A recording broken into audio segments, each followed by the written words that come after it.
most important, everybody, is that it's yeehaw time. It's time to get hunting down.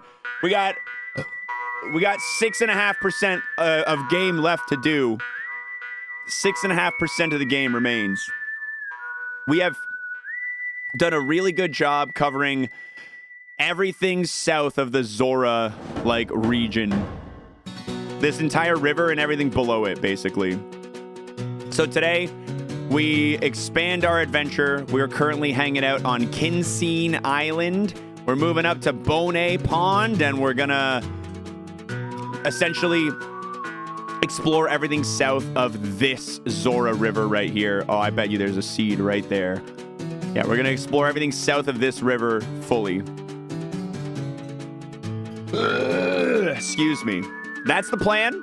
We're just going to continue doing what we always do, and I hope you guys are ready and buckled up and excited for some more Tears of the Kingdom adventure. I hope you guys are excited to play some Zelda. And by play Zelda, I mean watch me play Zelda. And by watch me play Zelda, I mean watch me run up and down in the world for a bunch of hours. Good luck searching for seed. Thank you. I would love to hit 94% today. It is board game night, so I can't stream any longer than my usual time.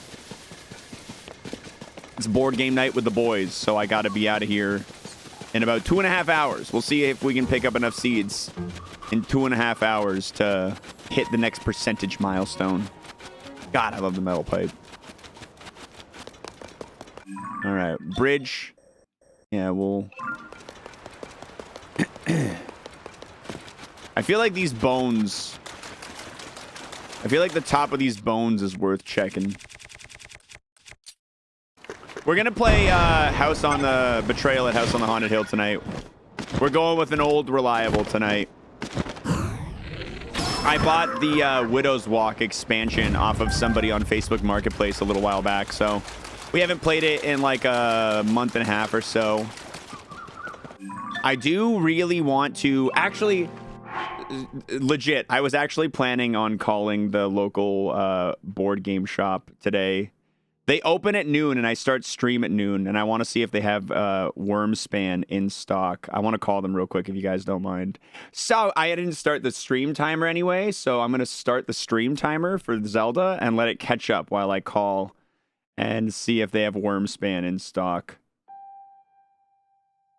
Put it on speakerphone. No. I haven't played Aeon's End, but I've been looking for it on Marketplace. I do want it. I want that one.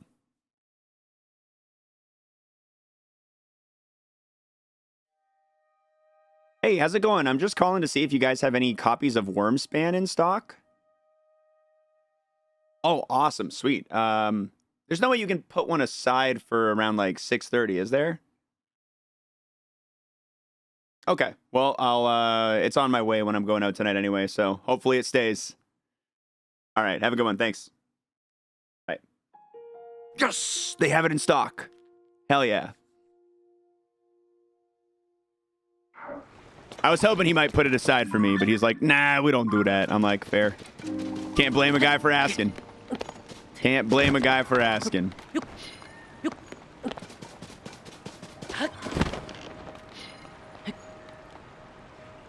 I wish we didn't have, we've got a 5 stock for board game night tonight. If they run out by the time you arrive, then Board Game Bliss has it in stock. Oh, it's actually on a pretty good price here. 62 Canadian. I was going to buy it from Stonemaier, but the shipping was kind of kicking my ass on it. I didn't want to spend like $130 by the time I was done with like paying for shipping and everything. I love Wingspan. Just learned of that game today. Wormspan. So Wormspan is like an alternate version of Wingspan, but it's dragons instead of birds. Yeah, really exciting. Really excited about it. I haven't looked much into Wormspan to see like how different, if at all, the mechanics of it are. I don't know if it's just like fully reskinned or if it's its own game entirely, but I want it. The cards have dragon facts. Yeah, the cards are dragon cards. Like you're saying worm span? Yeah, worm, but like W-Y-R-M, like dragon worm.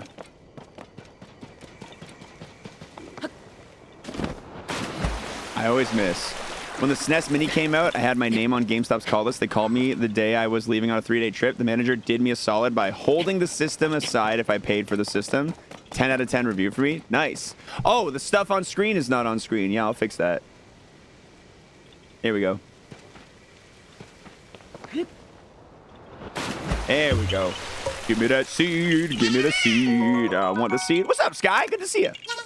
Yeah, I was able to pick up a SNES Mini that I still have like lying around, and now they're like accumulating in value, and I'm like, sweet, collector's item. Look at me. They're like picking up in value, and I'm like, oh, good for me. I put like extra ROMs and stuff on mine. I loaded it up with like good shit. I'm doing great, Sky. We just finished up Stash or Trash. Found some really awesome indie games that I'm incredibly excited to check out. I got bribed into buying Slice and Dice, which I'm really excited to check out.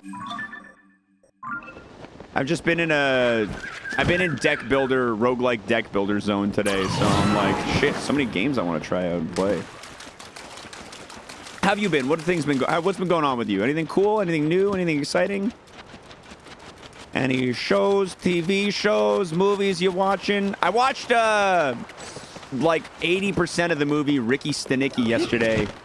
Mostly based off of this chat's recommendation. A lot of people here told me that movie was funny and said I would like it. And you guys were right. I was enjoying it. We had to end it because we had to leave. My brother lives kind of far from us now, so we had to get home at a decent time.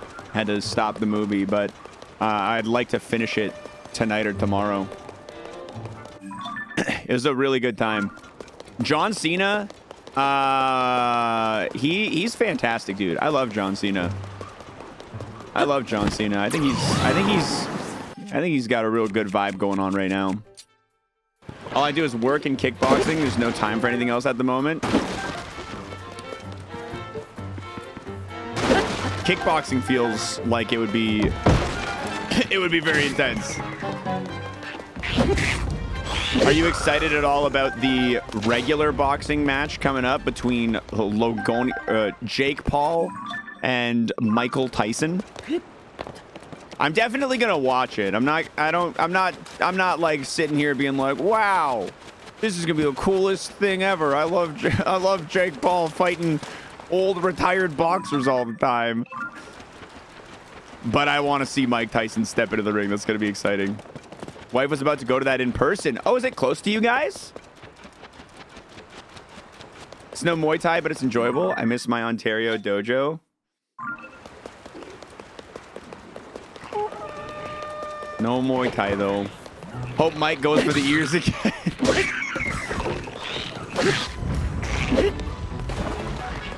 Yeah, it's right here. You'll be out of town, though. Ah, bummer. What do tickets look like for that? Are they crazy? I feel like that fight's probably got to have pretty expensive tickets.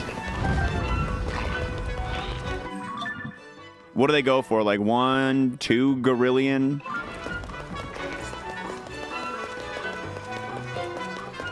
Jake Paul and his older brother Rand Paul. Yeah, it's really interesting. I've not met a single person in my real life who has a positive opinion about either of the Pauls. Yet somehow Jake Paul is like one of the most like famous people out of YouTube, consistently in these like hugely big situations. But I've not met like a single person in my real life who's like, man, I'm a real big fan of this guy. I think he's really cool.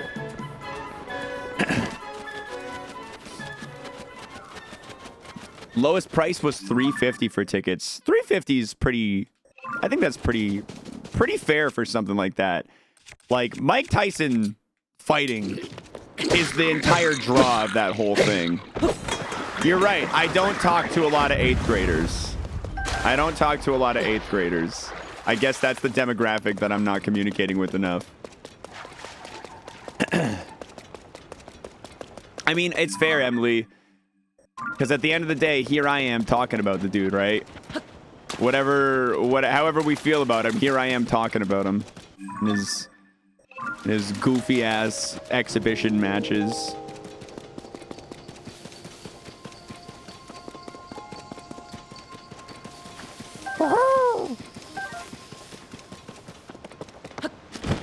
I've already been in this cave. I don't need to go back in this cave. I've been in it.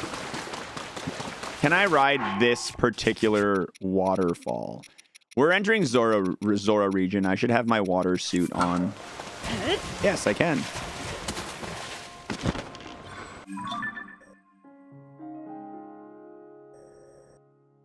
Bee boo boo doo doom.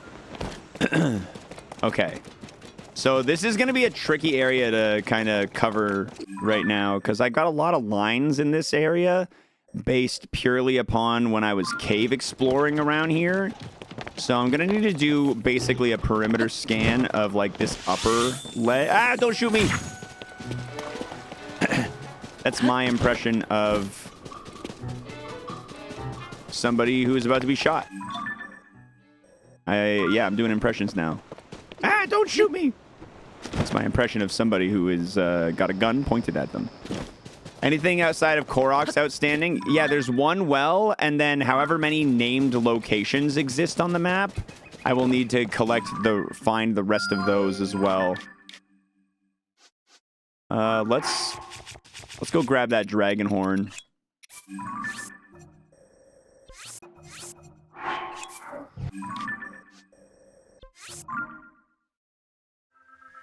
Let's go grab that dragon horn.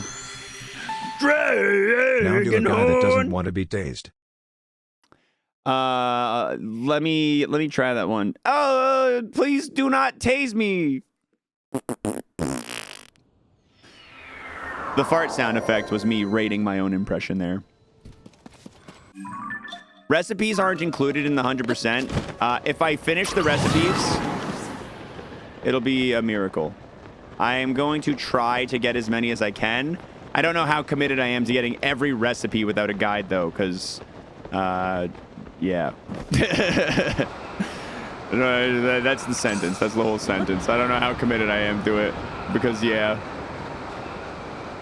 I'm going to go watch Gordon Ramsay Kitchen Nightmares and just be like, all right, what ingredients can I throw together to maybe make a thing? Okay, thank God that gave the horn. I thought I shot too low. I thought I shot too low there. Read that as a guy that doesn't want to be tasted. Don't taste me, bro. Kitchen Nightmares for inspiration. Yeah, you see so many different restaurants. And at the end of the episode, Gordon always brings in a hot new menu of good stuff. You know, Crazy Gordon. He's always bringing in a hot new menu of good stuff. Crazy Gordon, that's what he does. It's his like favorite thing to do. That's why they call him Crazy Gordon. Oh, it's Crazy Gordon over here. You gotta go cooking and shit. Love fucking making food over here. That Crazy Gordon. Kitchen Nightmares gives me the false belief that I could probably run a successful restaurant. Kitchen Nightmares is a show that when I'm watching it, I'm sitting there on the couch being a lazy asshole, eating a snack, and smugly going like, look at these idiots thinking they can run a business.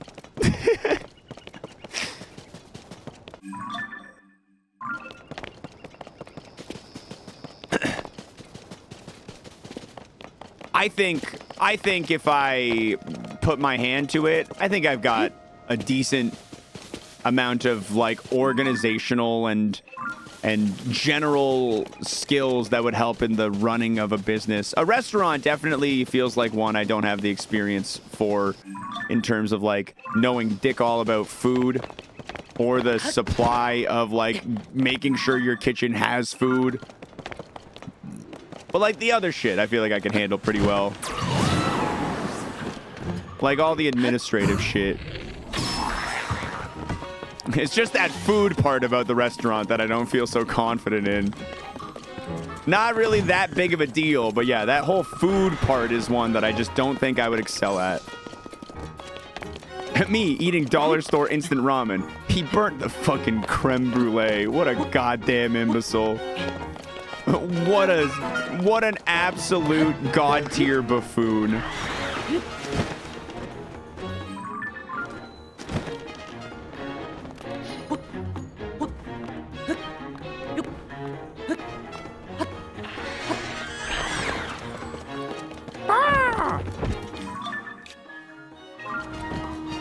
What's up, Derek? Living for the stream title. Thank you. Thank you. Just calling it like it is. Someone who has 16 years of high-end kitchen experience, you'll do just fine as long as you never treat your workers well. I don't think I could. I don't think I have the guilt-free conscience to like have a team of people that I consistently exploit. I don't think I have the conscience for that.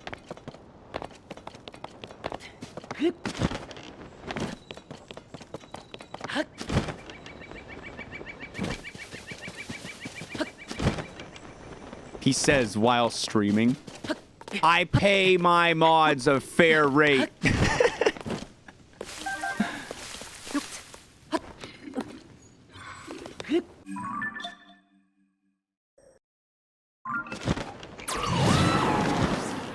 In fact, I'll double the pay of all of them except for Woodsy right now, just to prove it to you guys.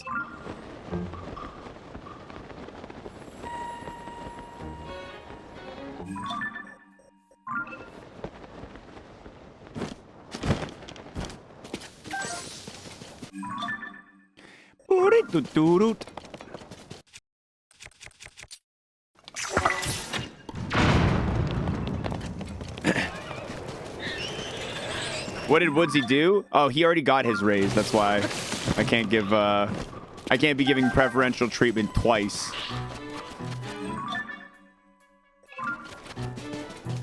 It's been a good year. I'll double their rate, except for Woodsy on top of it. Oh my god. Amazing. Mods get a card and stickers every year. The lack of appreciation. Yeah, I literally spent like $1,000 sending all of you assholes shit in the mail. 1,000 hours and like 70 hours of time packing, designing, writing. As far as exploitative streamers go, I'm definitely on the good side of things. I bought you 2 dinners. That's true. And you played good music.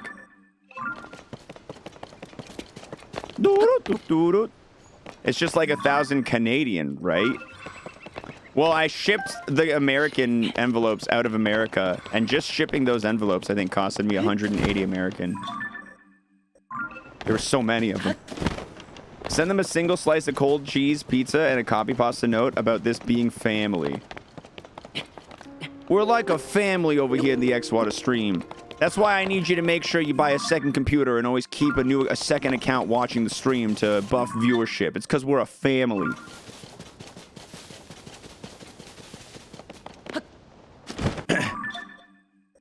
Listen, for all the subs and bits and all the various revenue streams of everything, the money spent on the care packages is totally considered before I embark on that whole adventure of getting those done and sent out. So I'm like family. Yeah, it's one of those things that no one ever likes spending money, right? But I don't feel bad about it afterwards. Plus, I like having the pins. I like having the pins a lot too. I like being able. I like getting them made. I like having them. Can you write that kind of thing off? Oh, for sure. Yeah. That is absolutely a promotional expense for my business. Me sending free stuff to to my loyal viewers. Yeah, and everybody knows writing something off means If it's we're a free family, money. then where is my allowance? That's not the kind of family we are. We're more of the I'm your deadbeat uncle who is trying to get his shit together, but I just need an extra couple $100 to get me through to next Thursday.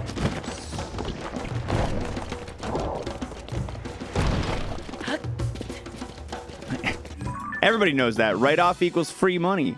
Everybody knows that, yeah.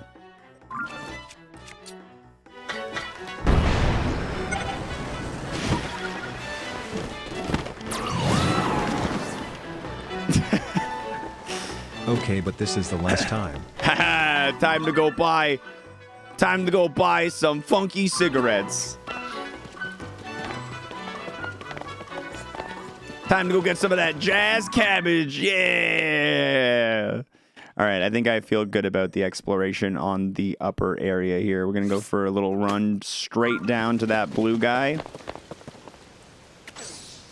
A lot, Matt Rob. A lot of people think that writing something off means that you just get the money back fully. I think maybe even the majority of people, I think, probably have a hard time understanding that writing something off, what that truly means. Yeah.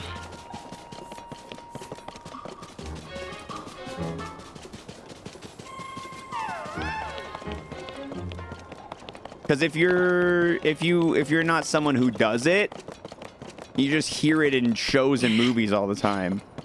And the way people talk about it a lot, it sounds like you're just getting free money. A lot of people don't understand income tax brackets as well. True. A lot of people still have that like thought like, oh, I can't make an extra $2,000 because then I'll be in the next tax bracket and then I'll have less money. It's like, it's the dumbest thing I've ever heard.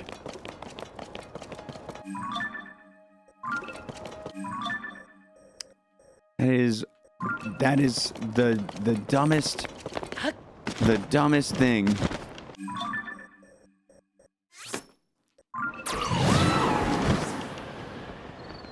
Plus, writing off meals is only 50% of the cost, but then it's a percentage of the 50 that you get back. Writing stuff off is yeah, doing expenses is weird, and there's all these like rules and shit about how you expense your shit. And I'm sure it's going to be different for me being in Canada and dealing with the CRA versus you guys, and being in America or wherever you're at and dealing with the IRS or the whatever you deal with. Income tax thing is perpetuated by news articles that don't clearly state that going into the next tax bracket doesn't mean everything is taxed at that rate. It's also just like people being generally confused. Like, I think it's a thing that comes from people just, you know, sometimes just being dummies. A lot of people are purposefully confused by tax prep companies lobbying for complex tax codes.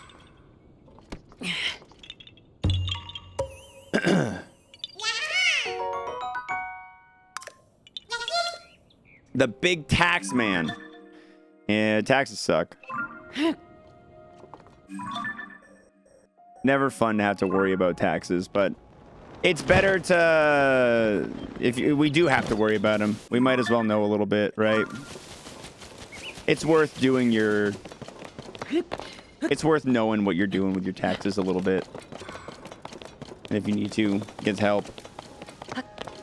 So glad that I'm in the UK where you don't have to do a tax return if you have a standard job. You have a standard job, at least in Canada. I don't know what it's like in America. Your tax return is pretty easy as shit. You attach your slip from work pretty much, and you're pretty much good to go. I avoid having to learn about taxes with this one simple tip of staying poor all the time. Yeah, I don't worry about paying my taxes. I don't have any money to pay them with.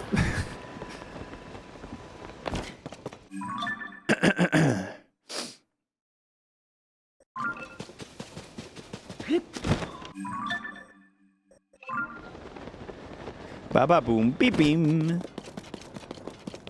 It's less about easy and more about paying money.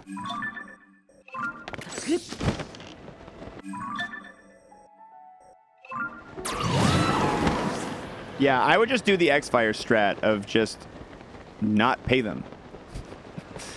That's the real big brain move here. Just don't pay them. Still, my best life hack is to talk to a financial planner ASAP. Makes tax season a lot less annoying.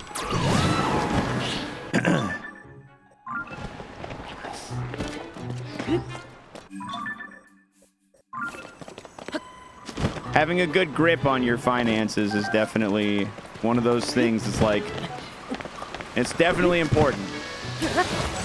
I don't meet with a financial planner or anything, but I feel like I do a pretty good job with my money. I'm never like, I never arrive at tax season like, oh boy, I'm in trouble. Like, I always got my shit under control.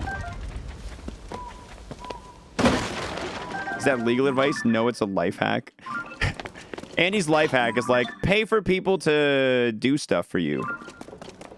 My life hack is, if you're sick of cleaning up your house, pay for a maid to do it.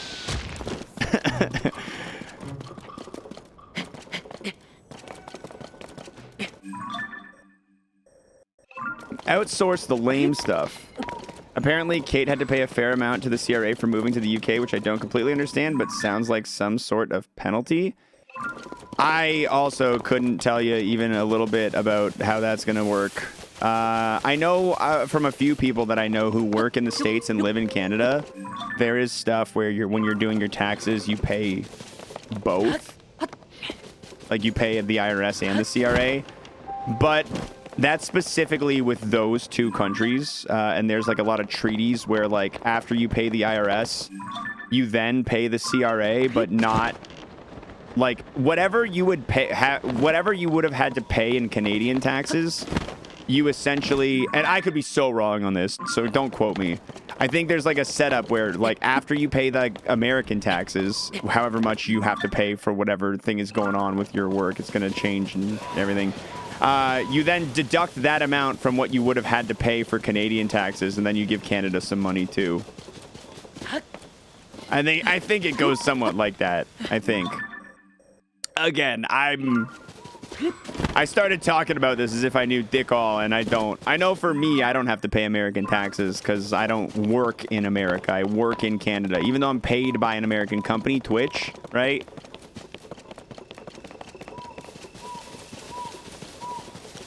You know someone who moved to Sweden, been living there for like 5 years and still has to file taxes in the US? Yeah. Probably still technically a US citizen and all that. But you definitely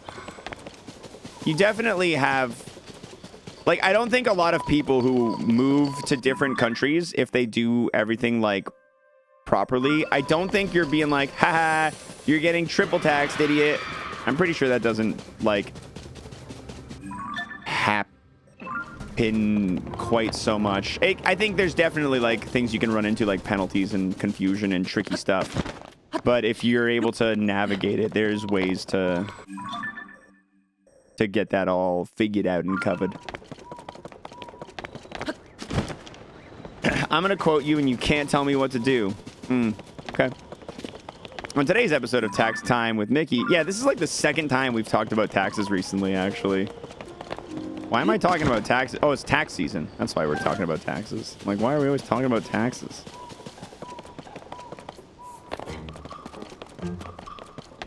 We shouldn't have to file shit. It should be done automatically, but for some reason, we take this archaic approach. See, listen, people say it all the time, and I don't fully understand because I genuinely don't understand how the government or the revenue agency could actually have a 100% idea of what you owe in taxes. Because do they know all of your expenses? Do they know all of your tax credits that you're applying? Like, I don't understand it.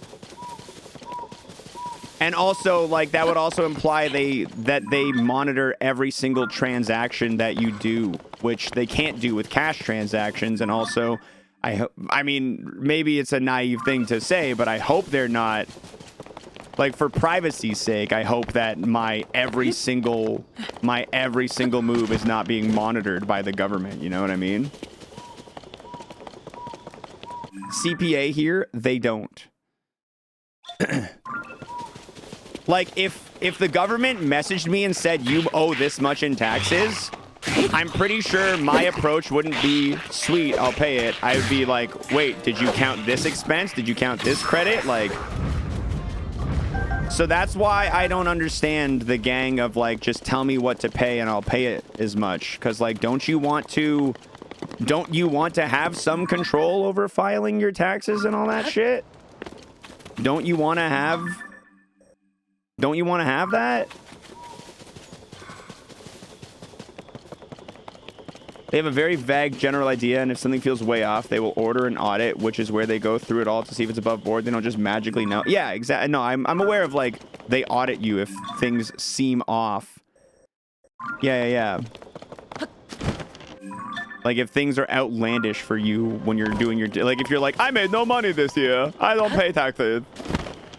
For your kind of job, a tax return is needed. For someone with a normal job, it could be automated. But if you have a normal job, but also do some shit on the side, like what if you own rental property, right? What if you have a normal job, but you also have investments in rental property on the side? And what if you are contributing money to various things various things that can get you tax credits, right?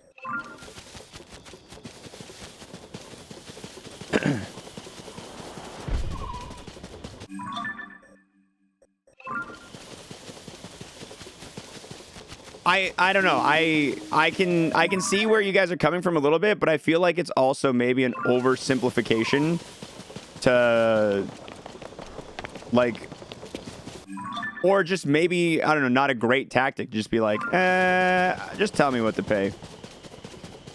Some countries can manage it though. Maybe it's just simpler there. Maybe. Lots of stuff has thresholds on the income before you have to declare it. There will always be corner cases, but for the vast amount of people, standard deduction is just correct, and the rest of y'all can just still control it. Well, I like having the control, so I really have no problem with it. I know it's not my most agreeable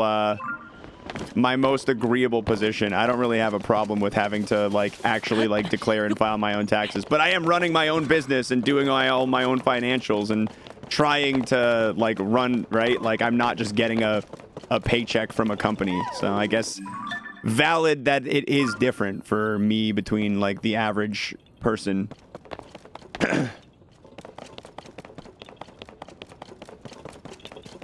Is there's a Korok shaking around. There's a Korok shaking around here. Is it down there? Yes, it is. Just help people better understand how it actually works for taxes.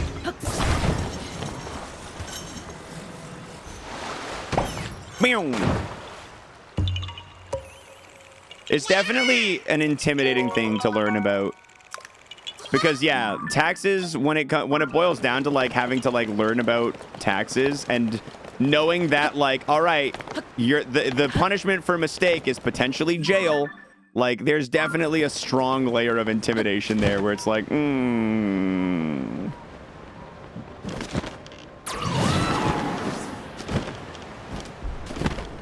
It doesn't feel like there should be detailed education. Doesn't it feel like there should be detailed education in public schools if you're going to require all adults in the country to pay taxes immediately after they leave public schools? I can get behind that.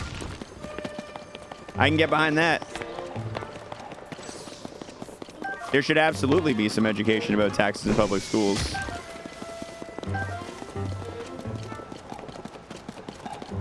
But I will also say that high school kids don't want to learn shit. I was in high school. I remember what it was like. They're going to be like, this is stupid. I don't want to. No, I don't like that take of it should be taught in school instead of things like the Pythagorean. You still should learn like math and history and literature, and you should still be doing stuff that actually, even though it may not have everyday standard practical use, is legitimately helping develop your brain and your thinking skills, right? Like yeah, we don't use things like the fucking Pythagorean. Well, Pythagorean theorem is actually pretty useful if you do shit. Like knowing how to find the other side of that triangle is pretty useful. But you know, like knowing the formula for those, I can't even think of it. The formula for the parabolic formula, whatever that thing is called, that equation.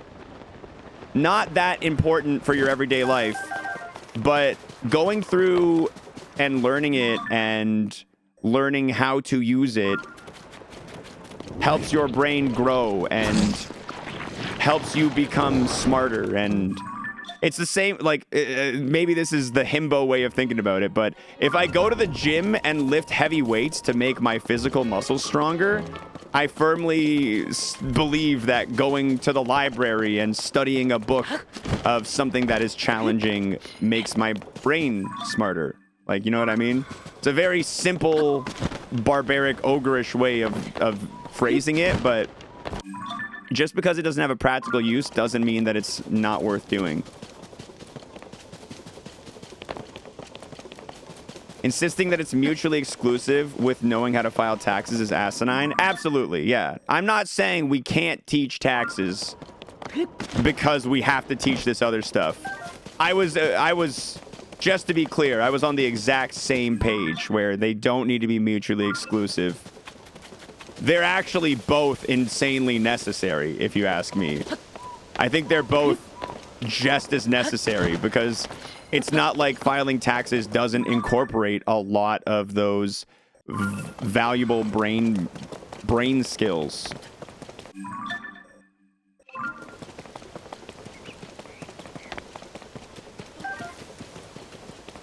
There's tons of reading comprehension. There's problem solving. There's arithmetic and math.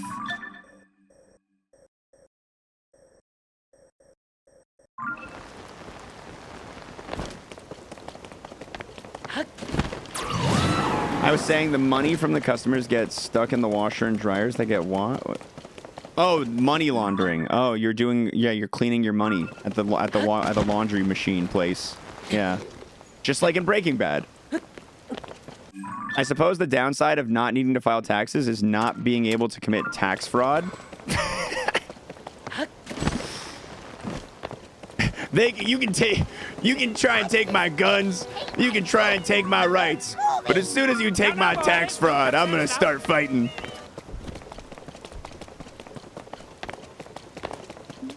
Doc MB, thank you very much for 43 months. Thank you, thank you, thank you. I appreciate it. How's the hero's path going? You want a little sneaky peeky? You want to take a look at it? Yeah, it's going good. It's going real nice.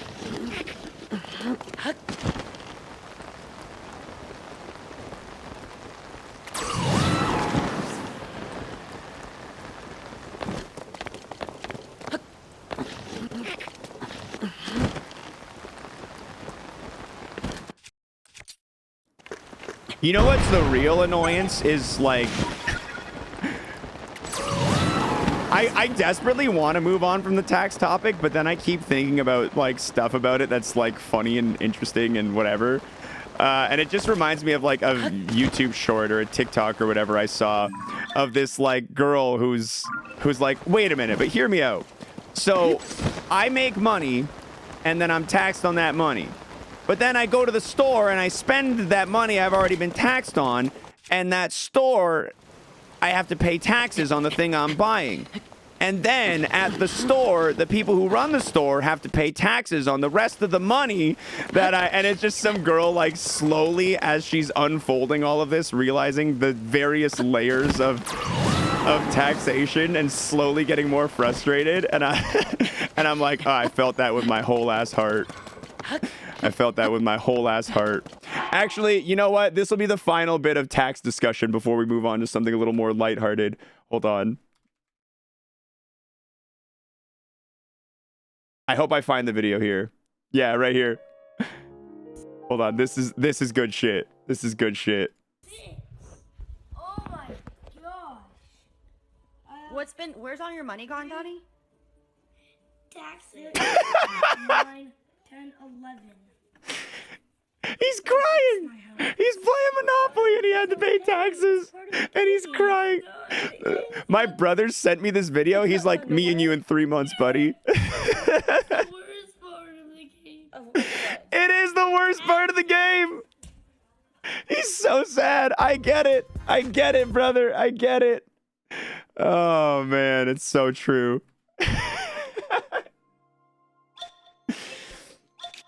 The kid's like actually full out in tears. Oh, my God. It's the worst part of the game.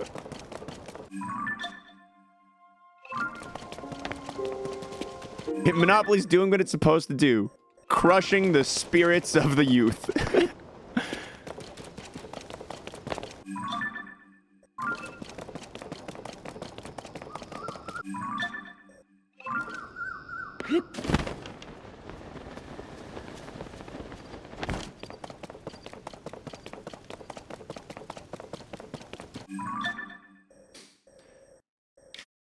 Dude, I can't tell where the shit I have and haven't covered here. Like, it's all green, but a lot of it is like green from a previous adventure. In parts of Ohio, you have to pay regional taxes if you work outside of your town. Sick. Monopoly is a terrible game, so no loss to be tried. Yeah, Monopoly sucks. Yeah. No children that I have the opportunity of influencing are going to be playing Monopoly. Like Ticket to Ride and Catan. Those are nice, easy, and fun board games. We'll play some Ticket to Ride and some Catan. Monopoly just sucks.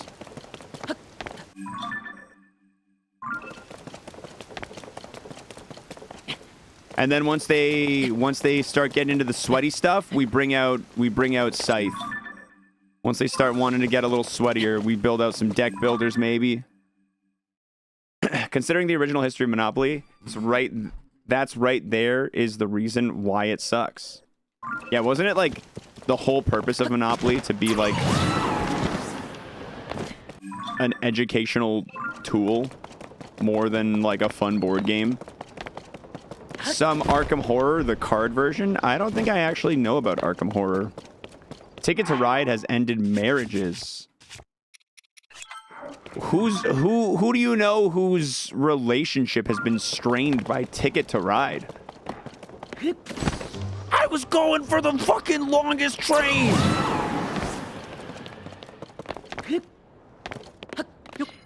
Mario's ended marriages. Yeah, that's because Mario's thick dumpy is too much for even a married woman to ignore. It's because Mario's got that nice dumpy.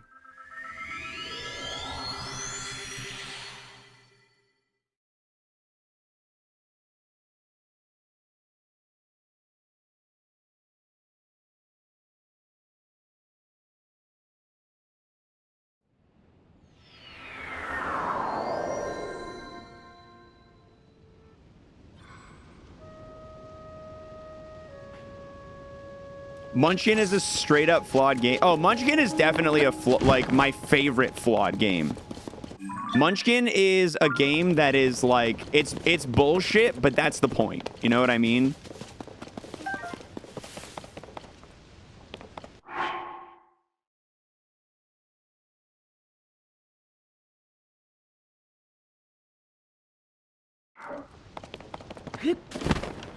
Munchkin never promises to be balanced. Yeah, Munchkin literally has a card in it called Cheat.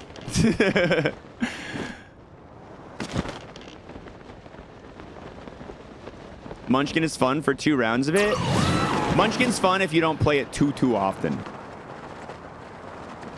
We bust out, listen, Munchkin, we bust out Munchkin when we want to have like a board game night where we're more so there to hang out with each other than to enjoy a board game. You know what I mean? We're there to like converse and have a beer and smoke some Zaza, but we're not trying to plan out strategic military maneuvers or anything like that.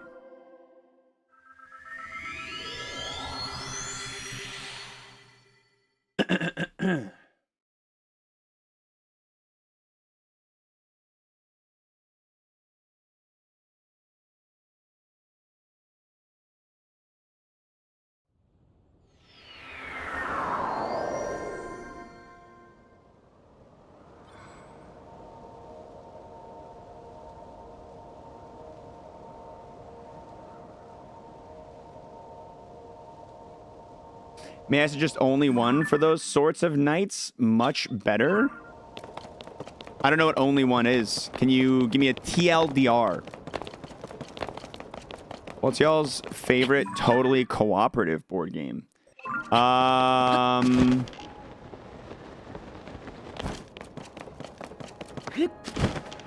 trying to think if we've played any like totally cooperative board games. I feel like we haven't really played much of those in our group.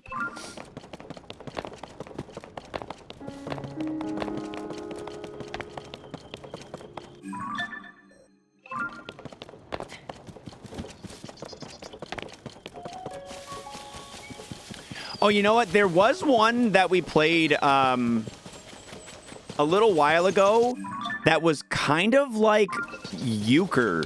I forget what it was called. I really, really liked it. It was very much like euchre, where like someone needs to win.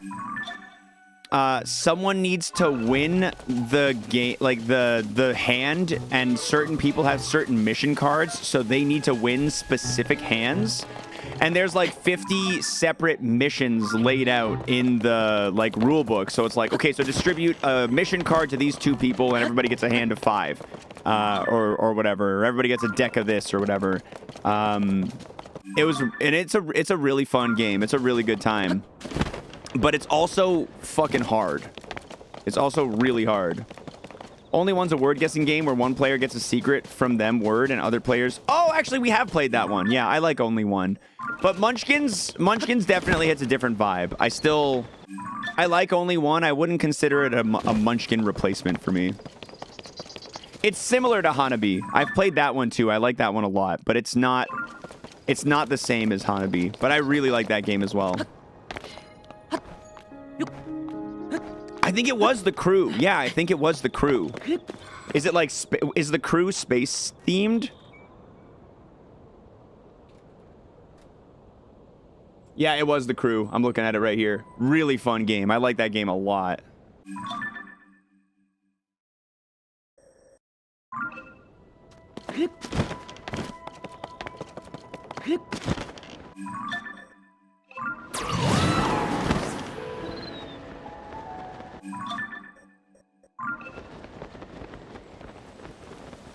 What about Carcassonne? I don't know that one.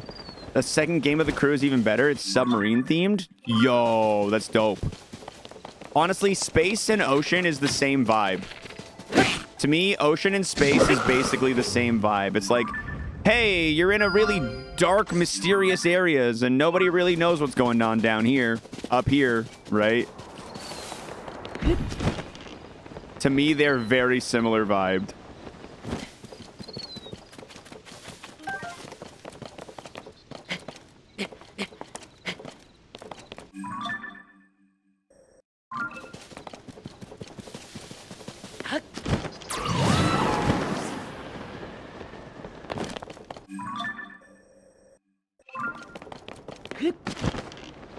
It's a map building game, map building placement game. Lots of fun. Okay. Love the DC deck builder crisis mode for co-op gameplay. Yeah, for deck builders, I really want to try Aeon's End because I've read a lot of good things. I've had multiple people in the chat recommend it. I love deck builders. As you may or may not know, chat room, I'm actually a pretty big fan of deck builders as a game type. As a game genre.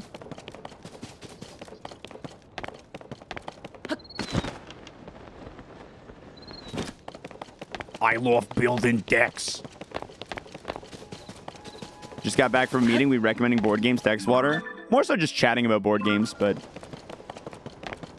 I'm taking notes. Fave deck builder is still Wingspan right now. Yeah, I'm excited to buy I'm buying Wormspan tonight. Yeah.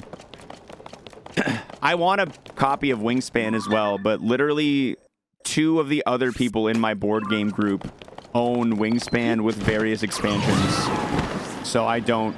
And I have it on Steam, so I can like get my quick fix whenever I want. So I'm like, I'll let you guys own it. I'll buy the dragon one.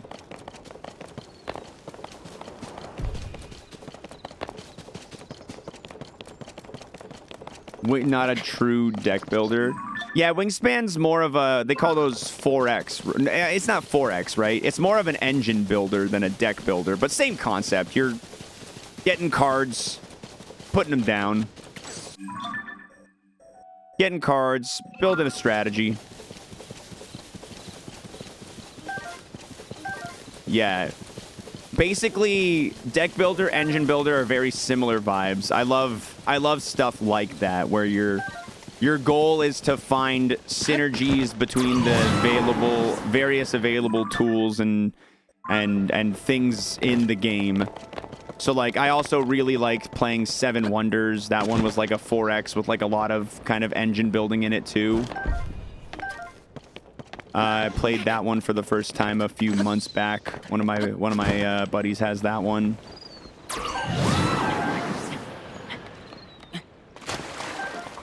If you like space games, you should check out Star Realms. Honestly, the theming of the game really doesn't matter to me too much as the mechanics do. What is the mechanics? Like, what kind of game is Star Realms? Mysterium is probably the best party-style co-op game you've played recently. I gotta open up. I have a little text document I keep. I'm gonna open this up and write some of these down. Mysterium.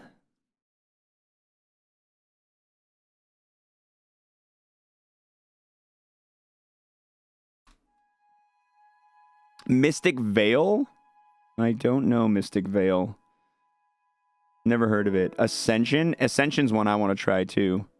What he didn't mention is that Star Realms is a deck builder. Putting it in the list. Putting it in the list.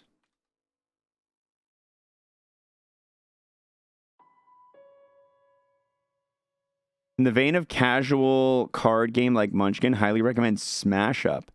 If you like Dominion, have you played Ascension at all? Oh, that's for Breebus. I'm in the same boat. I have and enjoyed Dominion. I haven't played Ascension.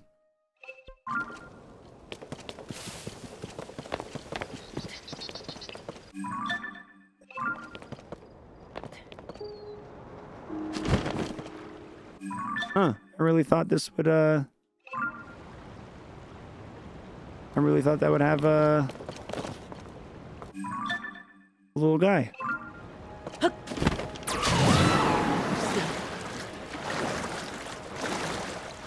Much closer to Magic than Dominion, but still very accessible, and you don't have to buy packs. I love not having to buy packs. Yeah. That sounds like a great game for my group then, because the majority of us are former Magic the Gathering players.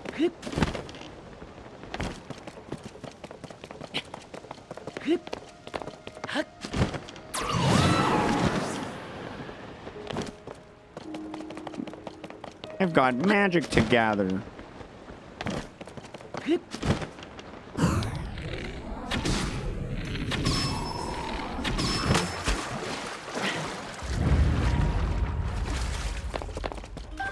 I see you there. You're not sneaky. Haha, no sword for you, idiot. Haha, get tricked.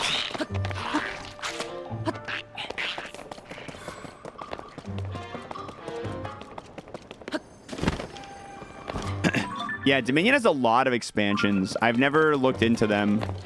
That's on my to-do list. I think one of my buddies has a couple of them, so the next time we play it, I'll probably just tell him, be like, yo, bring your Dominion. Let's get a round or two going.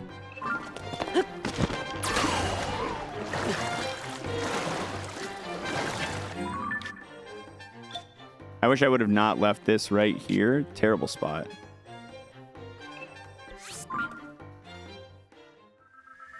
Clank. Give the wealth expansion, it adds more money. Yeah, but more money, higher tax bracket. We've already talked about that, remember? Don't want that, buddy. You don't want that. Designer of Dominion is the same as the Terraria devs. He's been saying this is the last expansion for like 10 years now.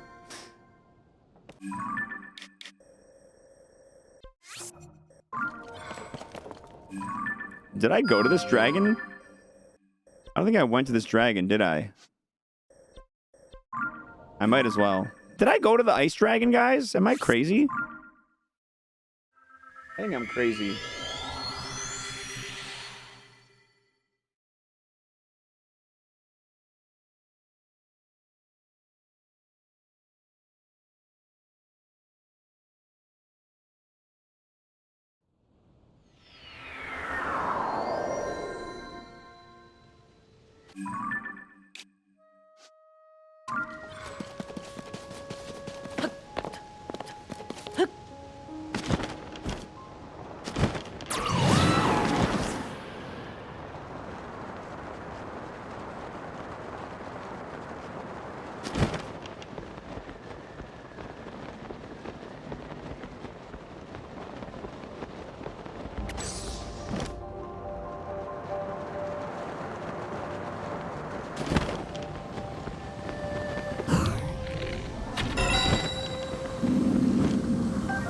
Yeah.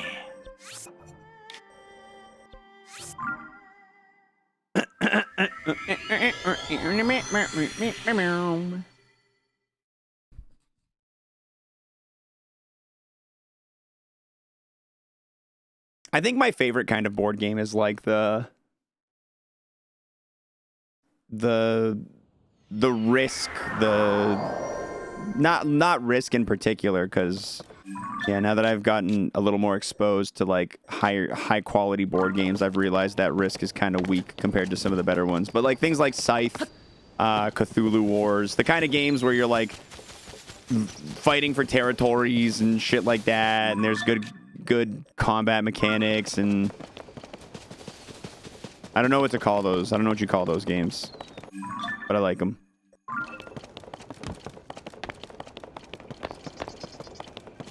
Because I like the politicking that comes in with the people at the table.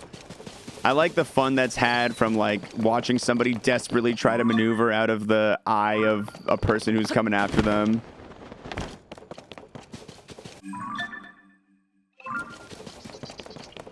The social dynamics of those nights are always really fun to me.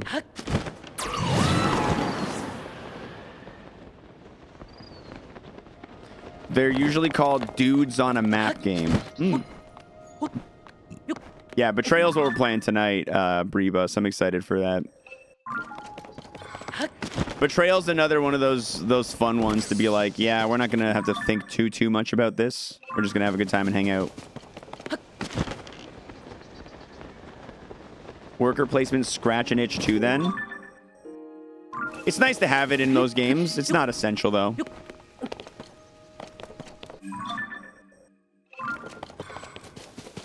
Several hours? Yeah. Yeah, those big sweaty ones, sometimes they take a long time.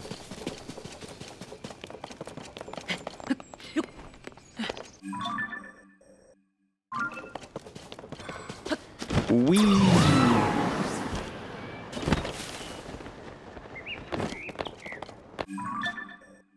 Okay. So I know a lot of the lines that have existed here before my approach have been done with the Korok mask. So I'm going to do a little bit more walking in this lower area. Then we're going to move on to like the next section of ground here because I want to be thorough. I'm pretty sure I'm being like overly thorough right now, which isn't really a problem. There's no such thing as searching too hard, because that just means I'm going to have more of a chance of having less Koroks remaining when we get to the end. Hello, Nars. Oh. Thanks for the tough fish skewer, Nars.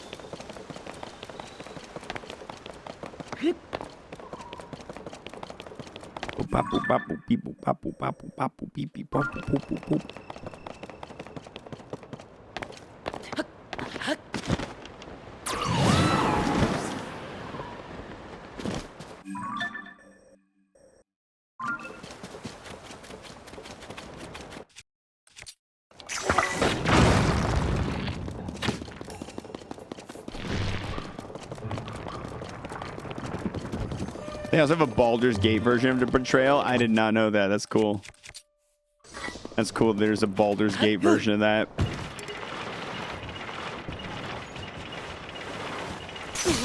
Ah! My skateboard. I broke my skateboard. Okay, this is a nice area to explore. It's nice to go somewhere where it's not explored yet.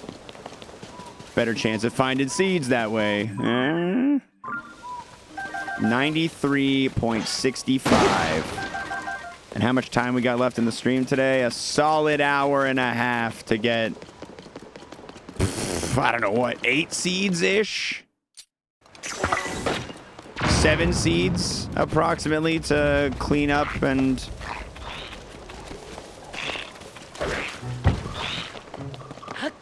and get that full 94%. We're not going to get a lot of progress tomorrow either, since we're doing a friend day. We're going to play Zelda in the back half of the day.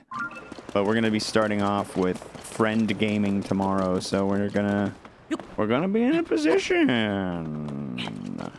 We're going to be in a bit of a position.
I should really go take a small break from exploring and get some rocket shields so I can go higher up into the air a little better. Ah! Stay away from me. Stay away. Ba-da-doo-doo-doom.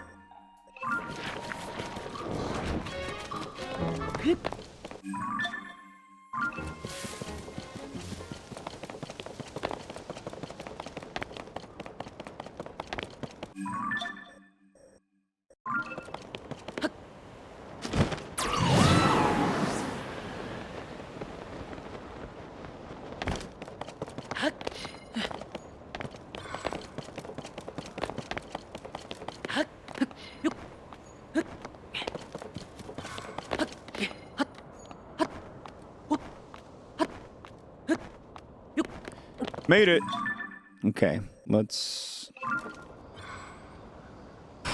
go get some rocket shields. I'm sitting here mulling it over. I gotta just go do it.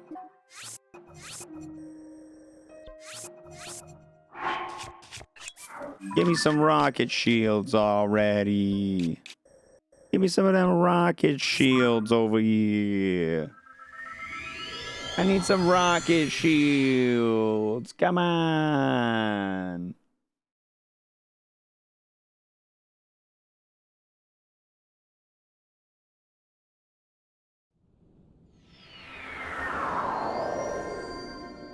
Be-boom, be-boom.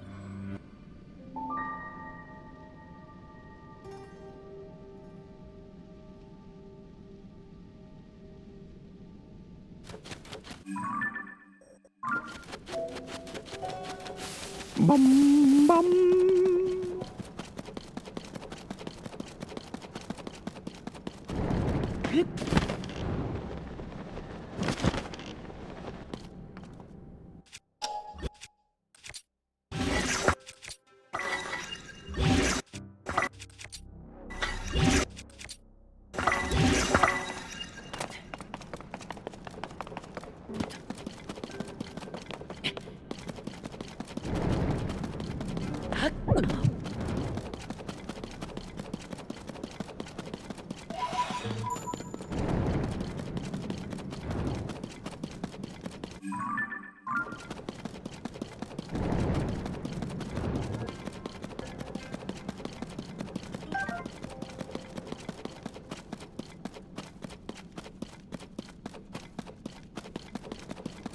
Do do do do do do do do do do do do do do do do do do.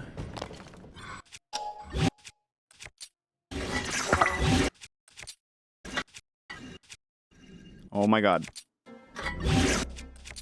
I'm having such a hard time cycling through these freaking. Whee! How goes the depths? They're going. We're just down here for a rocket pickup. We're going right back up to the surface after we get our rockets. Just a quick little pop-in visit, you know? One of those, oh, I was in the neighborhood and I needed some rockets. How you doing, Panty Hamster?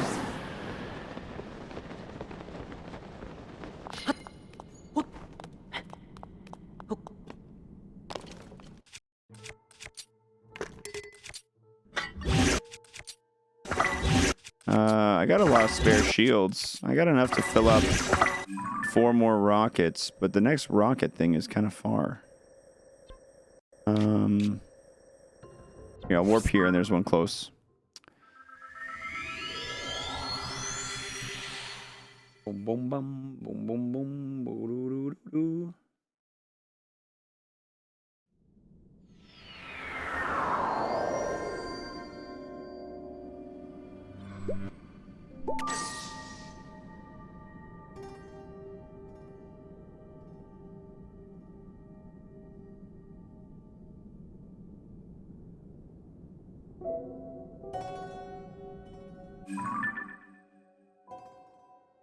One sec, hold on.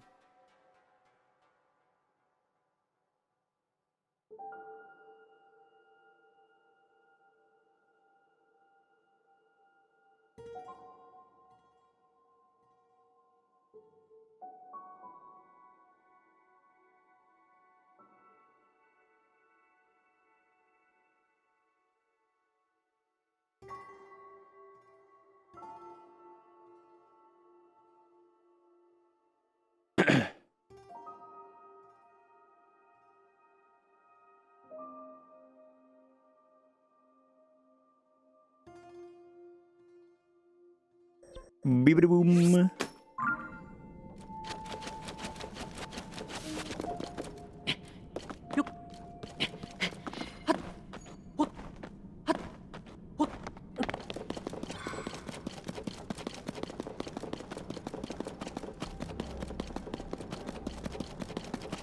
Do do do do do do do do do do do do do. Do dee dee dee da ba ba do dee dee dee dee dee do pa pa. Da do do do do. Adi boo do do do do do pa pa.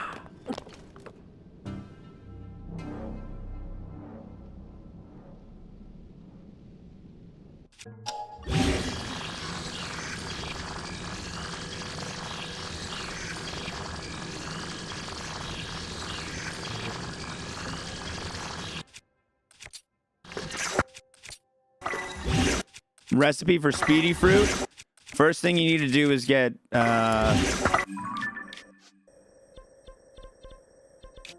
you gotta get dragon horns from the various dragons.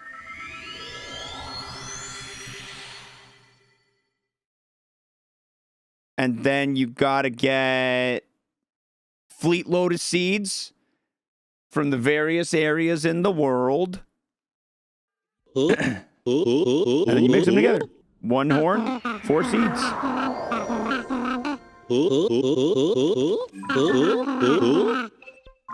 They're always bickering and arguing. Red Hotness. Thank you very much for the sub.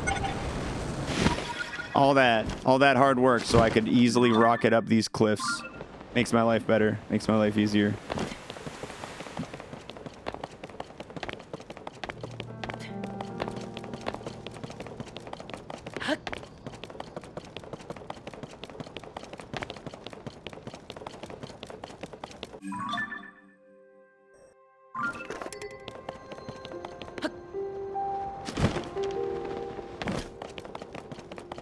This area of the map is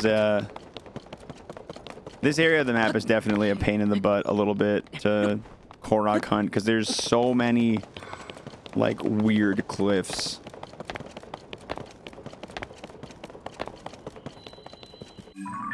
Ludo's Crossing. Was that a new location?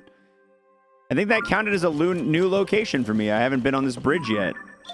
Oh, sick. That's awesome. Hell yeah. I love finding a location because it's a free 0.04% added to the total.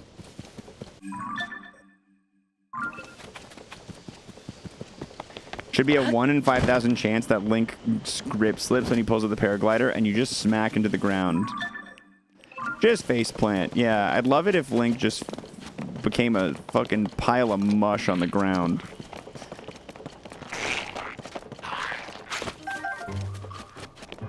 That would be hilarious content, though. Imagine, like, the first person that happens to. And that'd make for, like, great schoolyard conversation. Kids playing Zelda at home. They're like, yesterday I brought out my parasail, and he lost grip of it, and I fell. He's like, you had no stamina, dumb. He's like, no, I had plenty of stamina. You just squished. It also would be very frustrating when it happens to you, though. 1 in 5,000. Rare enough, I think. Rare enough. Maybe 1 in 10. Maybe we'll bump it down to 10.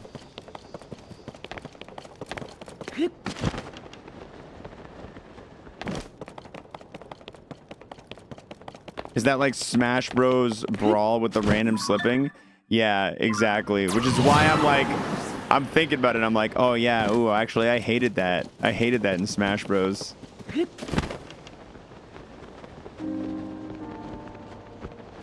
But to be fair, Smash Bros. Is a much more competitive, sweaty experience than single-player open-world Zelda.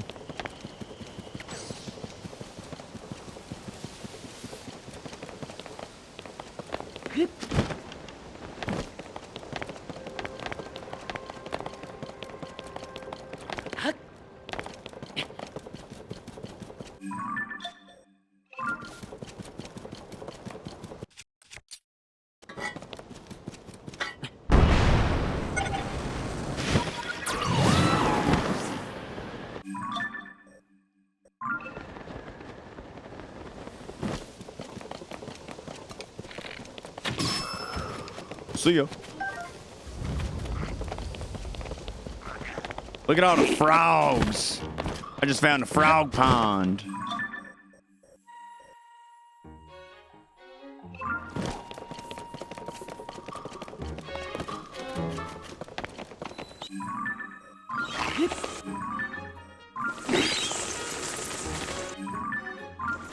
Just making sure I had that cave entrance. I like these lizards just taking like a little bath. They're like in full just chillin' mode when I walk up. They're fully just in big chillin' mode.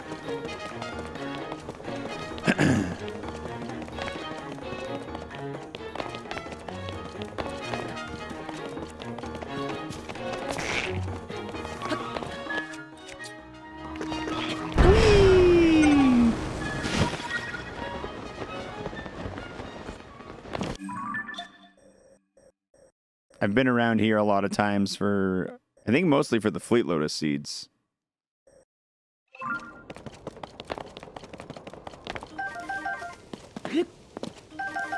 You know, it would have been a lot smarter for me to like start at the top of the mountain and work my way down.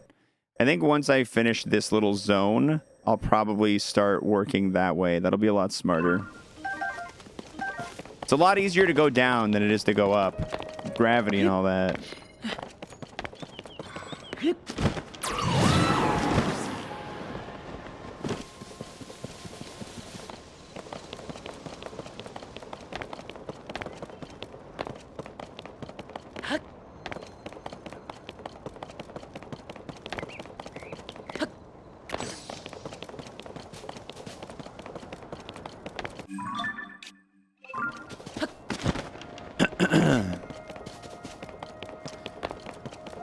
Bada bada bada doody bee bee boom boom boom boom boom boom boom boom boom boom boom boom boom boom boom boom boom. Get smashed. Give me the topaz. Give me the topazes. I want them.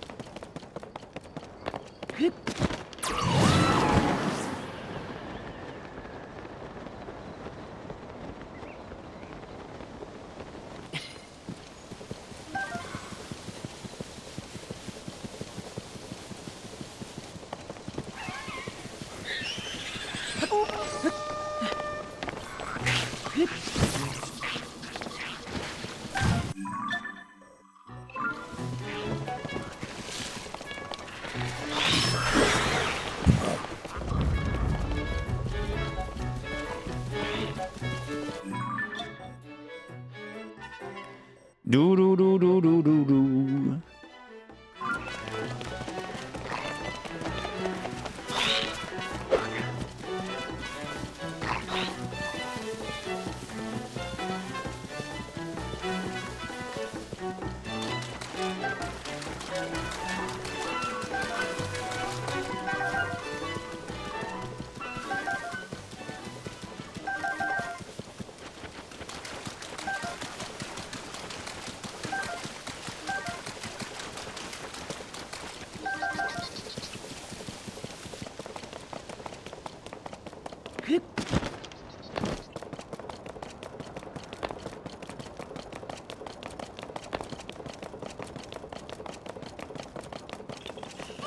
Good. I had a strong feeling.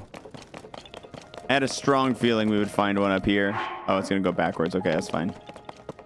Wahoo! Boom, boom, boom, boom.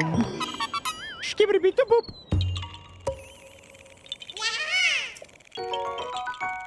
Yoobity boobity boom.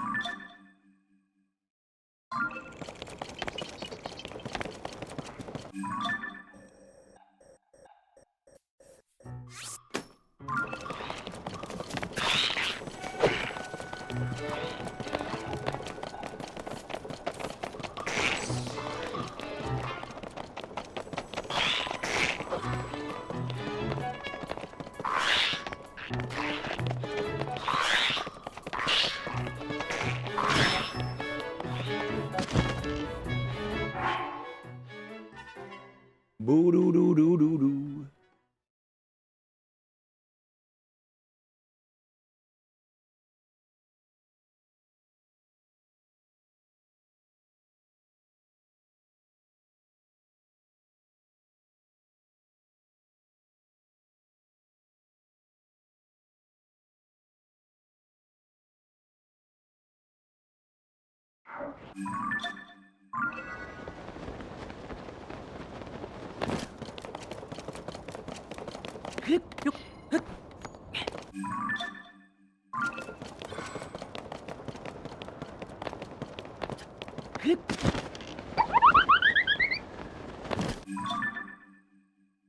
That sound effect will never not be funny.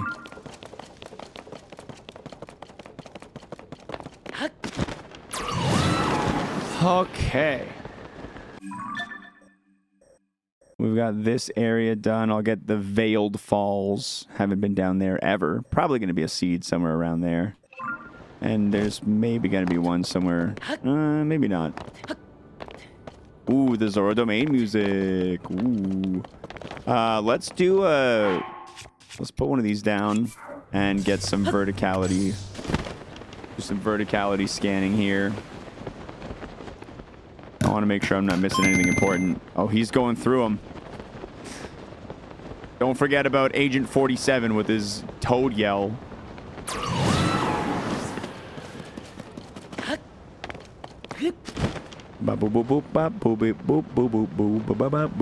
Okay, good. Nothing down here.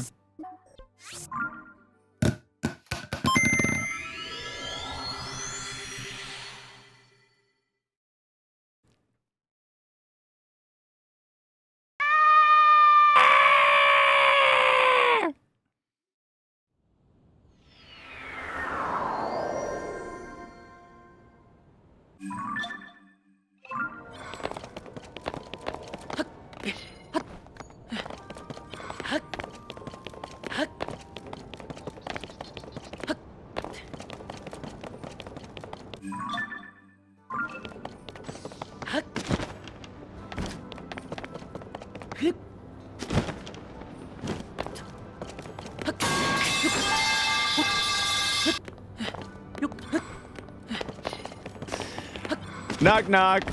Who's there? Gling, gling, gling, gling, gling, gling, gling, gling.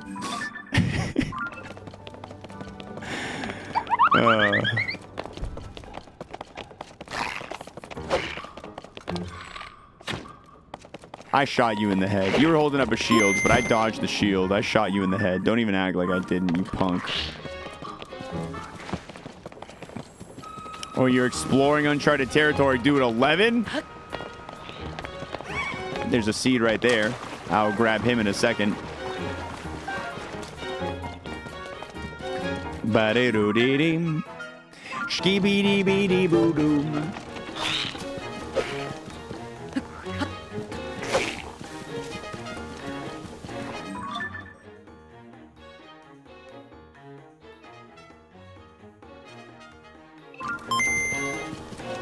There go my biddies. No!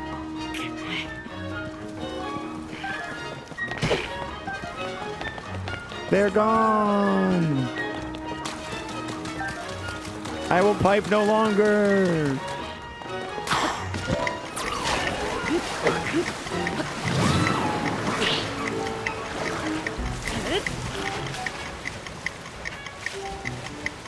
This is a fun one.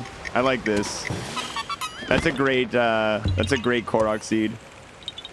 That's gotta be an S tier as far as Korok seeds go in this game. That's an S tier Korok seed placement right there. I respect it. I respect it big time.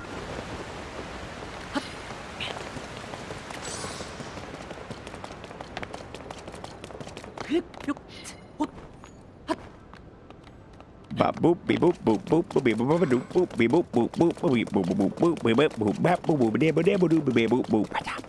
You boop beep boop boop bap beep boop boop boop beep bop boop bap beep boop boop boop bap beep bop boop bap beep boop boop beep boop boop boop beep bop boop boop.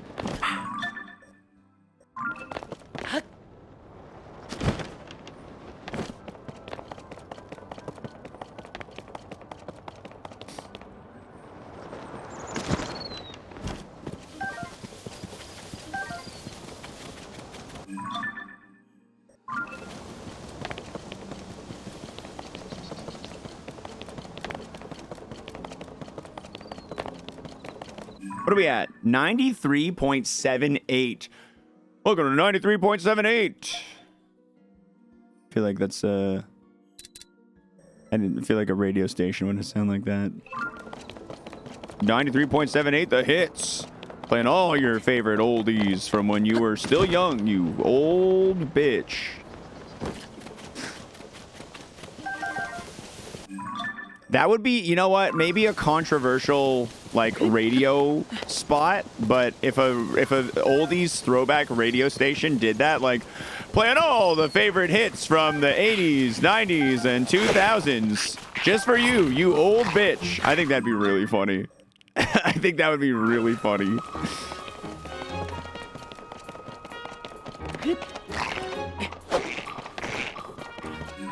$2000s is old now? Yep. Bam, bam, bam, bam, bam, boom.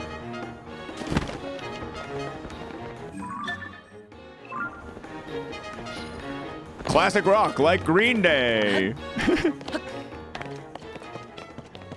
Nothing hit me in the I'm old now quite as much as like a couple weeks ago when everybody was tweeting that The Legend of Zelda Wind Waker HD is older than Wind Waker was when Legend of Zelda Wind Waker HD came out. I was like, oh shit, that makes me, yeah, I'm giving up now. I'm giving up here. Willie Bombay and all the friends, welcome to the stream, y'all. Willie, thanks for the raid, man. Dude, how did the bean hack go the other day? Were you able to beat that dog shit? You able to get to the end of that level? Thank you for the good luck, man. We are currently at 93.82, 82% as a treat for you and all the raiders coming in. I'll give you guys an update on what that means. We're doing this 100% with no guide, We have 870 seeds so far. In order to find the seeds, I have been walking up and down every inch of Hyrule. That is my hero's path. Every spot that is green is where I have set foot. And I'll take out all of the map elements so you can see very accurately. Yeah, look at that. Taking a break with Symphony of the Night. Somehow never played it before. I'm in the same boat as you. Well, I was. I have redeemed myself, and I played it a few years back. Good game. Good time.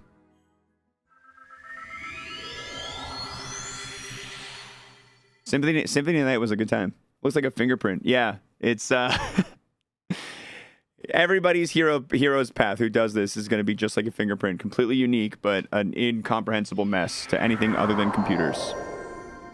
I played half of it a few years back. Well, as far as I knew, I played the whole thing. I didn't realize until after that I had to do apparently like a second castle.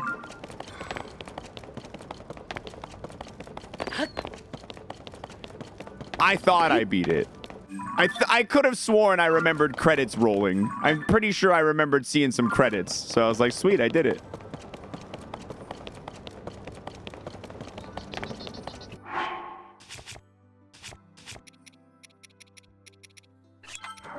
Got the bad ending? Yeah, exactly.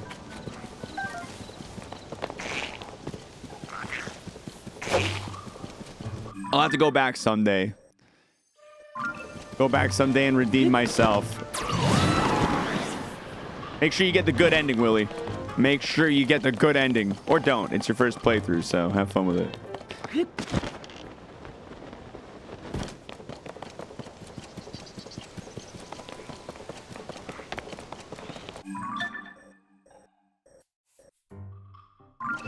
I'm gonna claim this.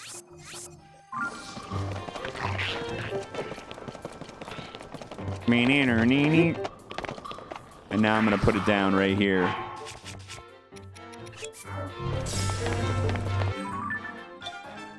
Goo doo doo dee doo doo.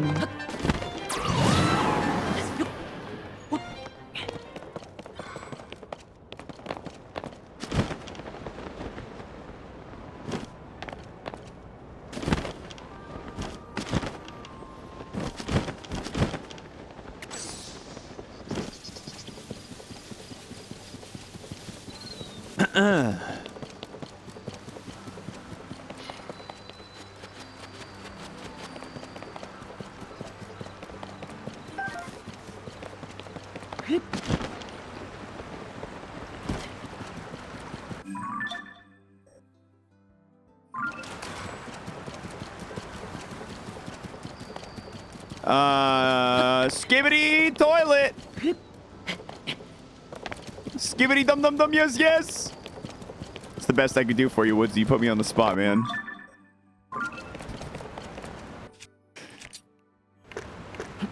Quick, say something cool.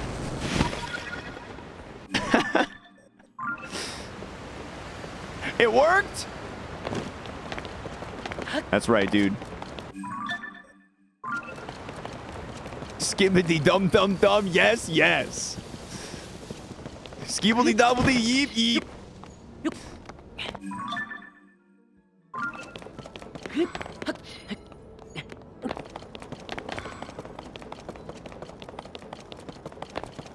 Boom boom boom boom boom boom boom boom boom boom boom boom boom boom boom boom boom. This guy's gonna lose viewers. Quick, somebody, enter the stream.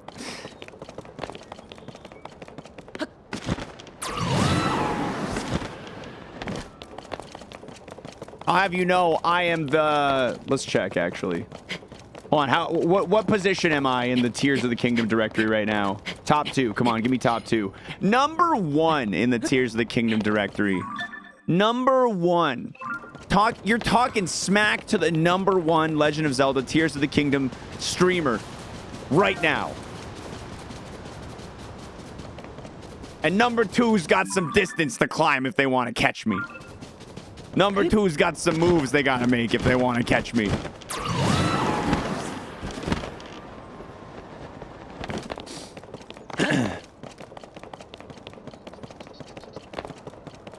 Do do do dim bum ba boom ba boom boom. What food gives me 30 minutes of speed up? You mix one dragon horn, any of the dragons. You mix that with I'm gonna go up with 4 fleet lotus seeds, and that'll get you there.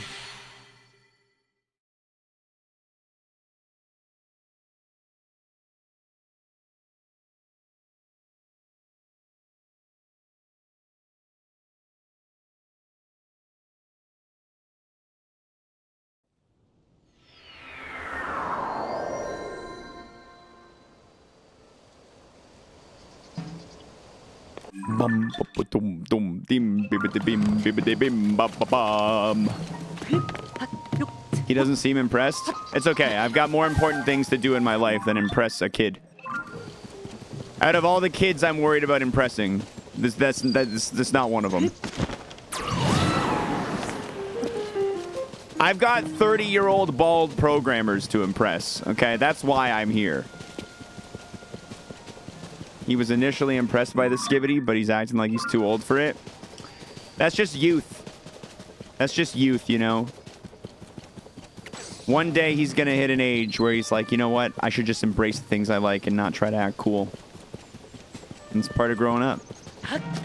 Excuse me, I'm balding, not bald. Bald's in the chat if you're bald. Go ahead, chat. Safe space for all the balds.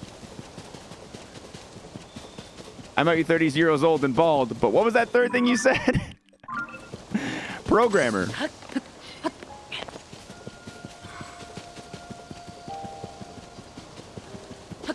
It's the trifecta. It's the trifecta of Twitch. 30-year-old, bald, 30 to 40. At least the trifecta of our corner of Twitch.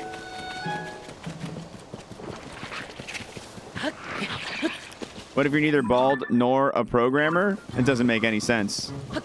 Everyone who watches my stream is a bald programmer, I thought.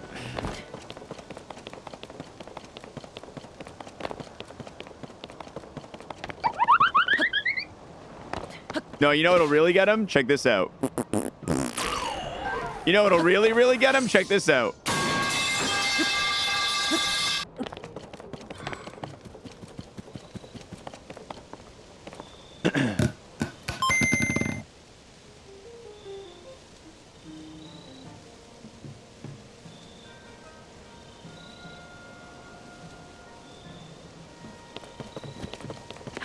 Metal pipe was a hit. Let's go.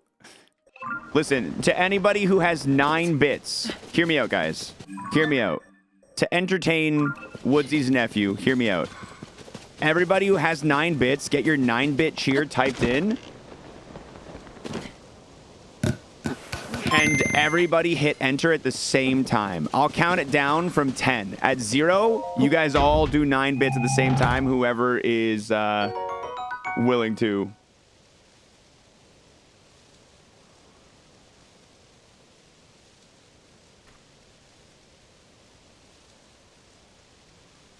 Some people say it's better than busting a nut.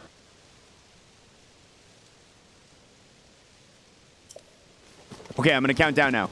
9 bits. 9 bits. Everybody, same time. We're gonna get a cardboard pipe symphony. 10, 9, 8, 7, 6, 5, 4, 3, 2, 1, 0.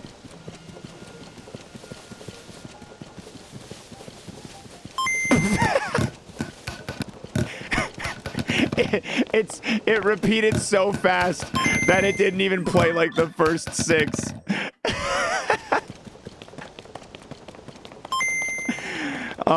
And ladies and gentlemen, this has been your crash course in how to make approximately 147 bits in a minute, in 10 seconds.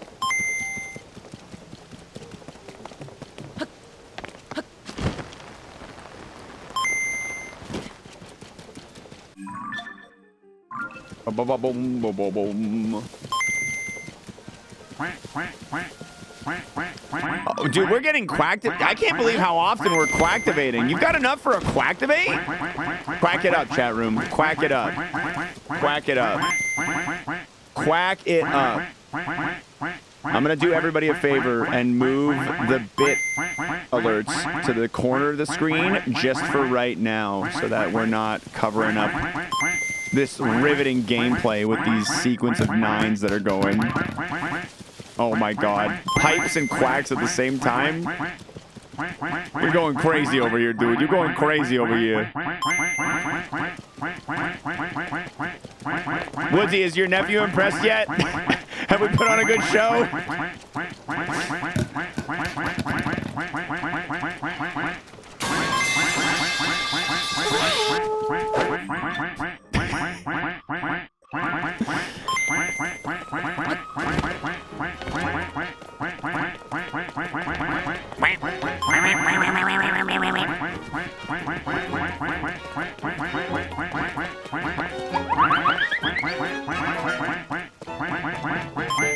Imagine someone showing up to the stream for the first time. Yeah, probably having a great time.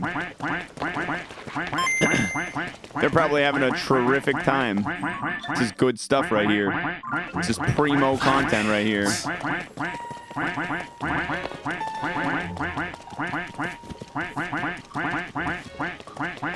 Hi, first time viewer here.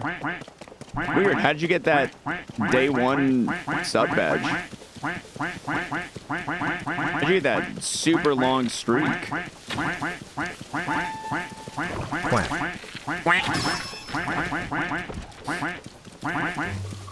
Have we got a quack per second counter yet? No, I haven't gone and developed any quack tools yet. Fat Rain was our final quack. Nice. Oh my gat.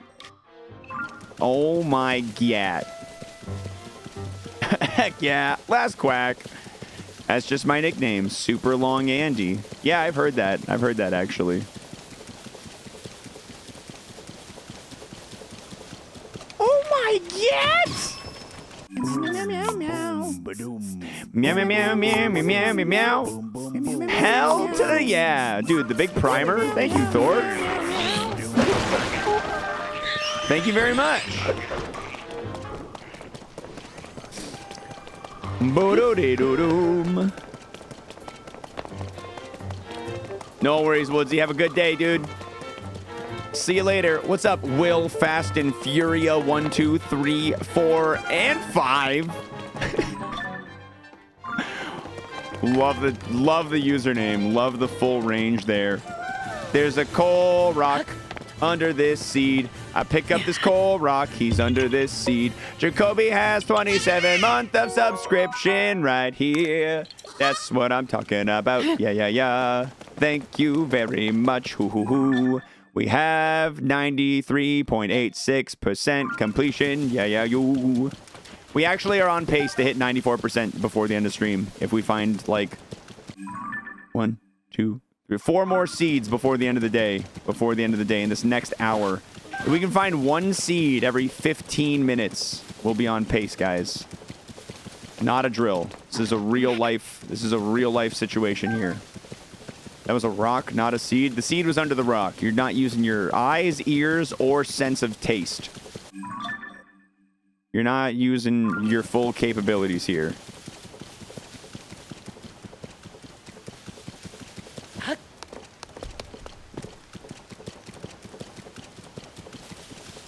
Don't let the liberal media convince you that seeds don't hide under rocks, okay? Stream doesn't end until we get to 95%. Stream ends at 6 p.m. Eastern time, brother.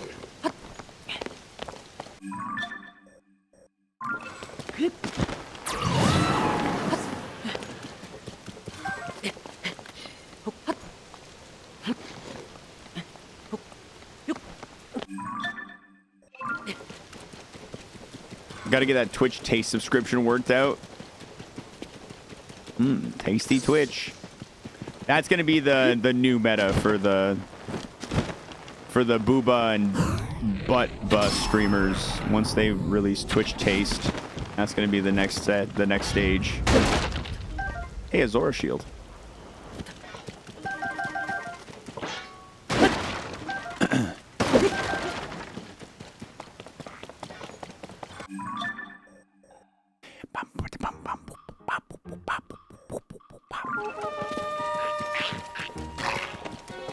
One Korok every 35 seconds. Get on it. Owie.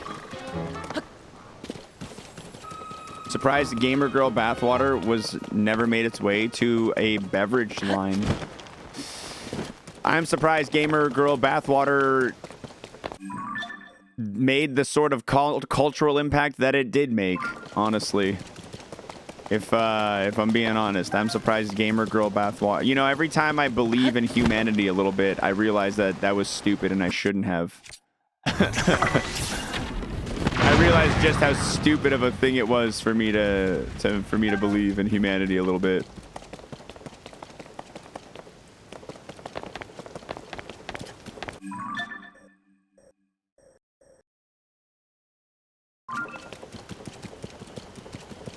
I also shouldn't have drank all that bathwater. It just looked and smelled so tasty. It just looked and smelled so tasty and yummy.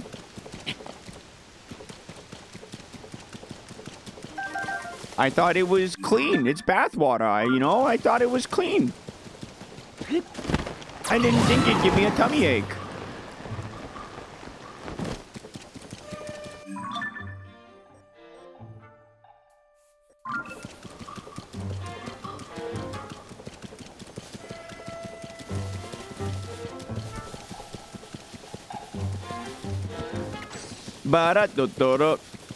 What's up, Will?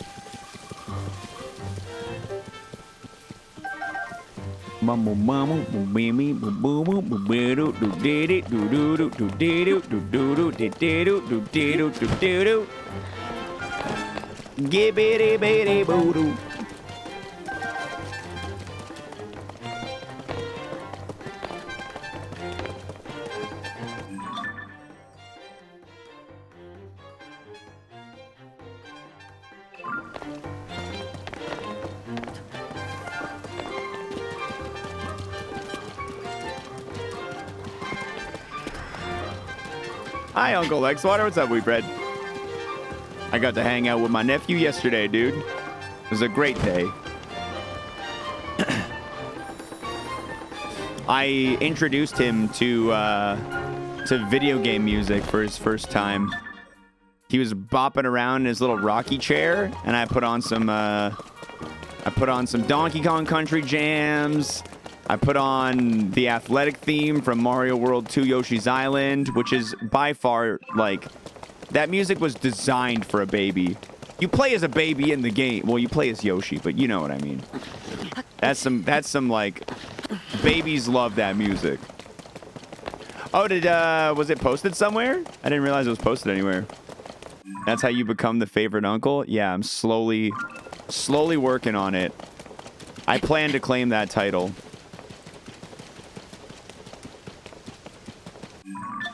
I plan to claim that title. I would like to have the title of favorite uncle. I got a bit of competition. There's other uncles, so I gotta put in my time. Play the Baby Mario sound over and over for him next time and see the reaction. Like the crying sound. That's his job. I play the Yoshi's Island music and he plays the crying sound.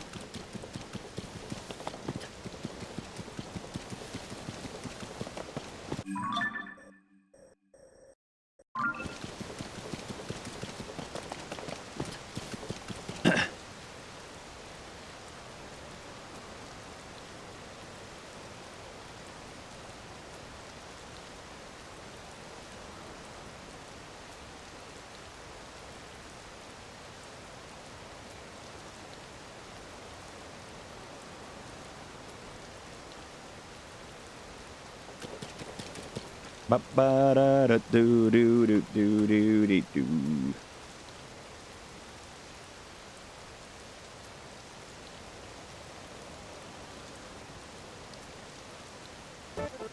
You can't tell me. You can't convince me this isn't good baby music.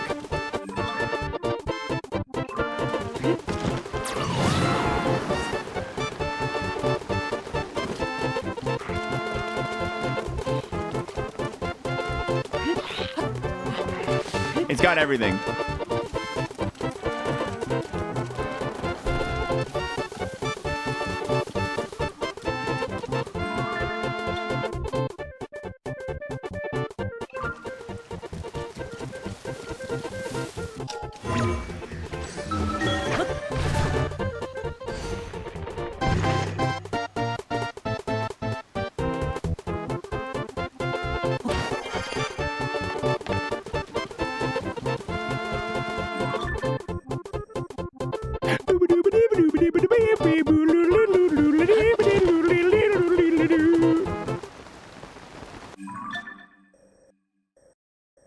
Just legendary stuff, you know? Just absolutely legendary stuff.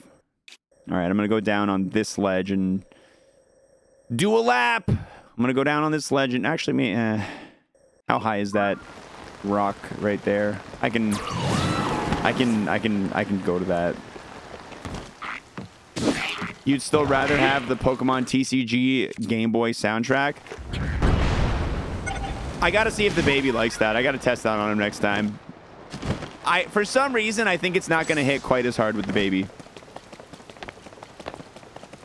At the same time, it's a baby, and I think it's just like enjoys the concept of rhythm. I don't think it really cares too much. If the baby doesn't like it, then the baby sucks. Jeez.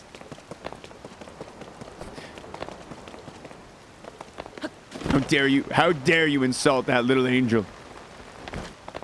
Some babies are just more advanced. Dude, being able to appreciate the beauty of the Pokemon TCG dual theme is, that's like a first, second grade level piece of music, I think. You know what I mean? It's like a first or second grade piece of music to be able to really enjoy. The club leader theme is also a bop. All the battle themes are bops. They're all bops, but the main battle theme is easily the strongest track. Easily the strongest track.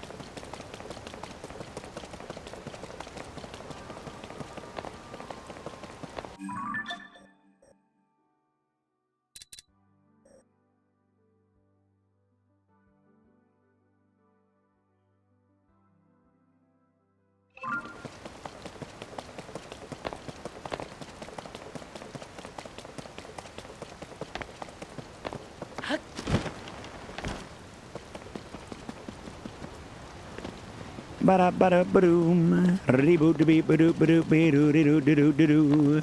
She-boot-a-beep-a-beep-a-doo-doo-doo-doo-doo-doo. Ru-doo-doo-doo-doo-doo-doo-doo. The RoboCop for Game Boy title screen music is one of the best things ever composed.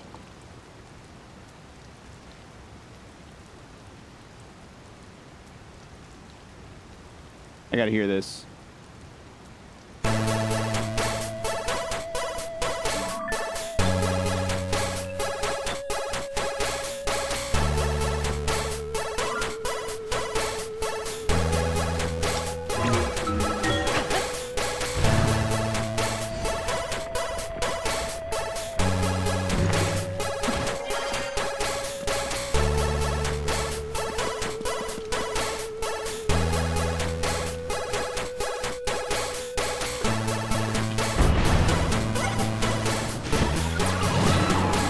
Damn.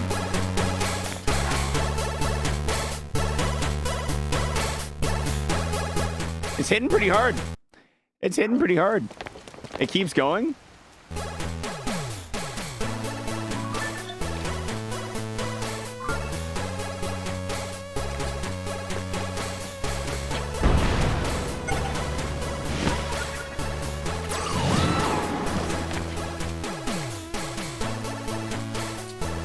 Wow, I did not see that coming.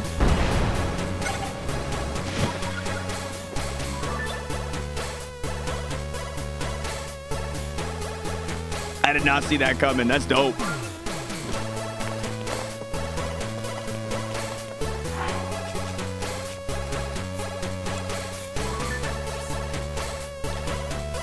Who gave RoboCop on the Game Boy the right? Jeez.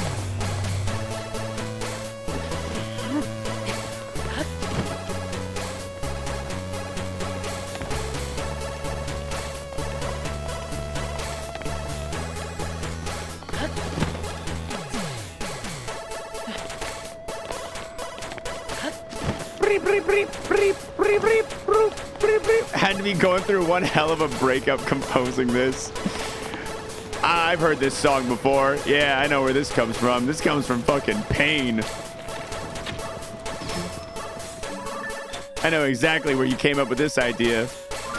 It was 6 a.m. It was 3 a.m. on a Wednesday, and you've been drinking, trying to forget.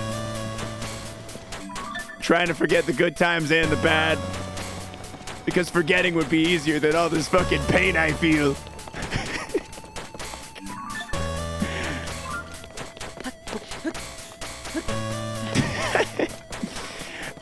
What's going on, you Gaines?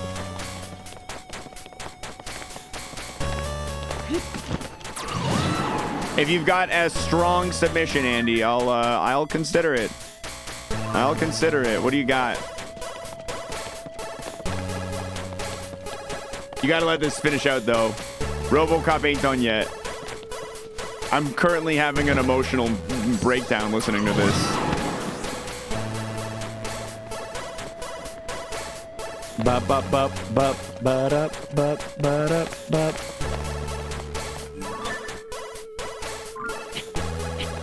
Yeah, this is the title screen music to RoboCop on the Game Boy, apparently.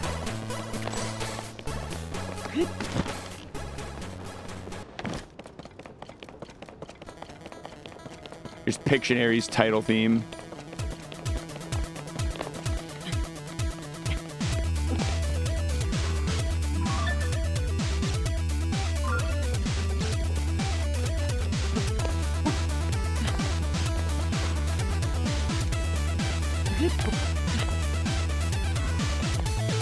Man, they were really cooking on the NES. Damn. They're really cooking back in the 90s and 80s, dude.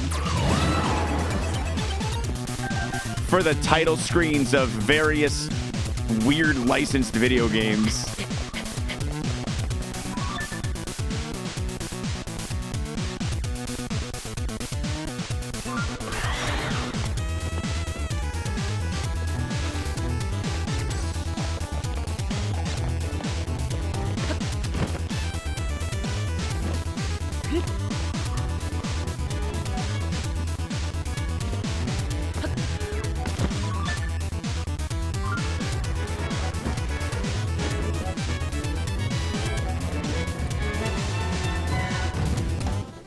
All right, we'll check out Solstice, but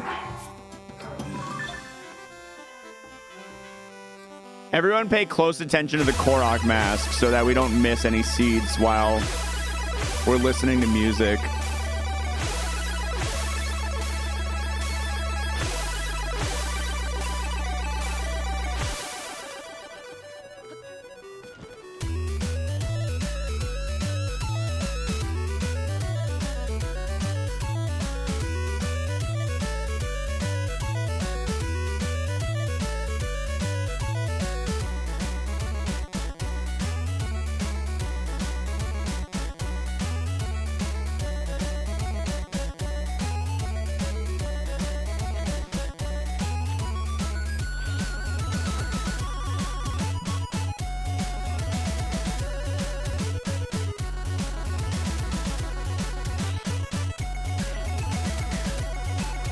Listen, they've all been good, but I gotta be honest. Nothing's hitting as hard as that RoboCop was. Nothing's hitting like RoboCop did.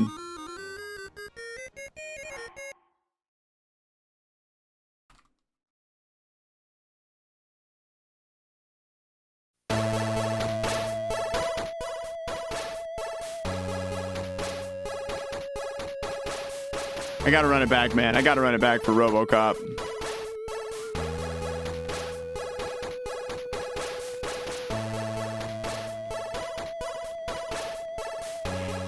Yeah, I'm definitely gonna need some vibes in the chat. I'm gonna need some all caps vibes in the chat. Moist dance works too, but I definitely need to see some vibes in the chat.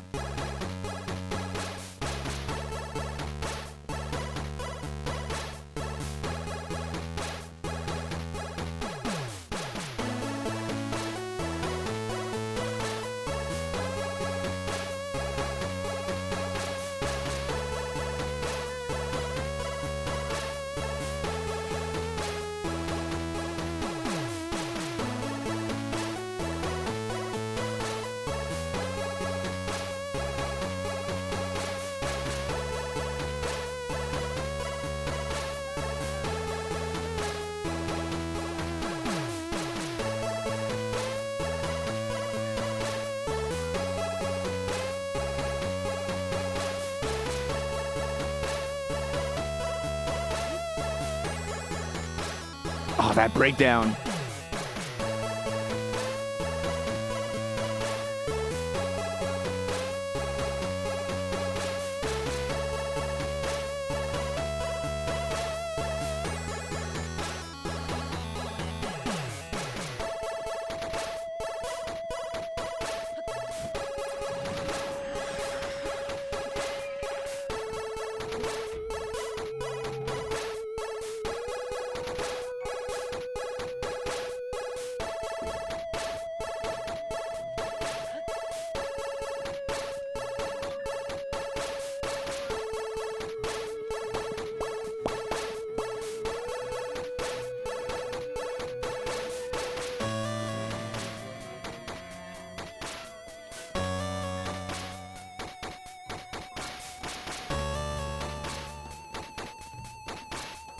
Okay, it's time, guys.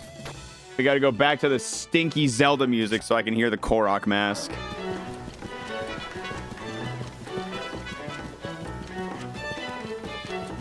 I miss you, RoboCop.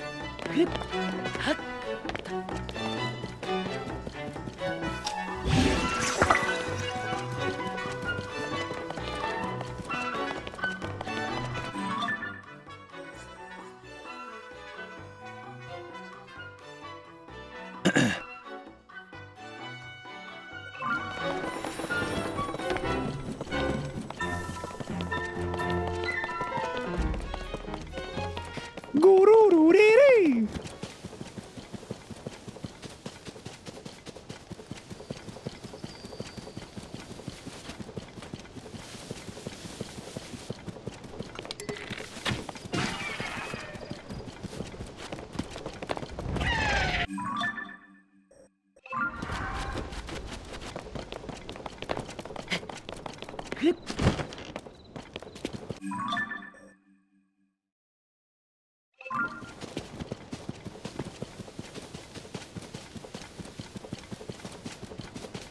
I just bought Game Boy RoboCop. I want to vibe with my Game Boy.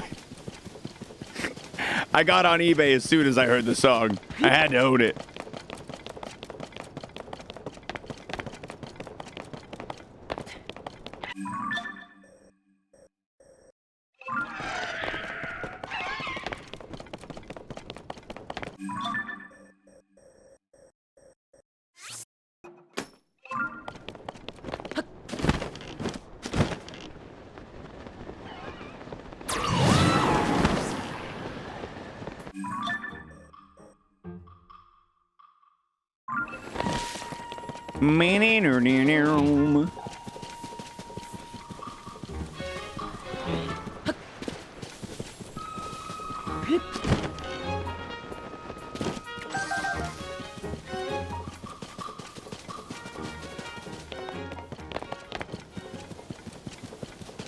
Where the heck are all the seeds? Is there gonna be one on top of this thing? I sure hope so.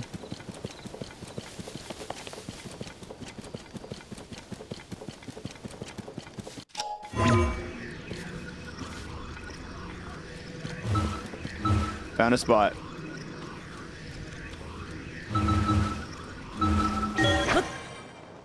I'm doing good, Shahir. Just slowly making progress, you know? Slowly finding them locations and seeds and maybe even that last well one of these days. Oh, I can't hold this. What's up, Chelsea?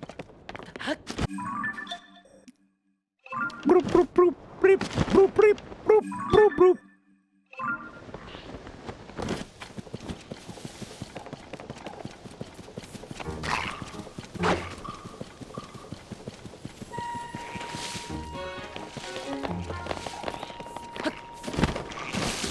Am I going for all Koroks? I'm going for 100%. So all Koroks, all wells, anything that counts towards 100%. We're at 93.86 right now.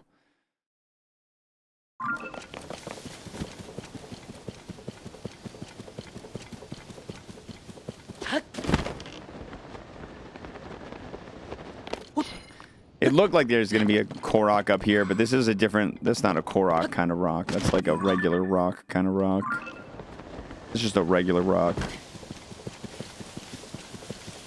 So in the map, there's lots of places called named locations. The best example I can give you is right here. This bridge is Ludo's Crossing, and until you step on it, you don't know that. So you have to step on every named location. That all counts towards completion as well. So I need all the named locations. I need all the Koroks. I need one more well, and anything else that might count towards that 100%. I don't know if there is anything else that I don't yet have.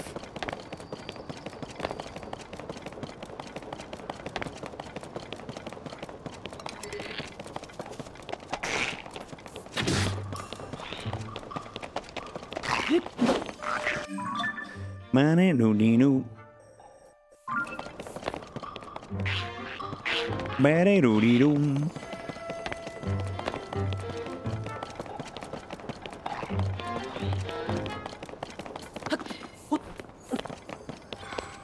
Mama boom boom boom. I already have that one.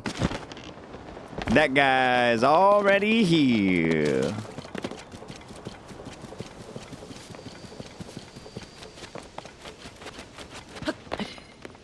No, I don't have the Pokedex finished yet. No, that'll probably be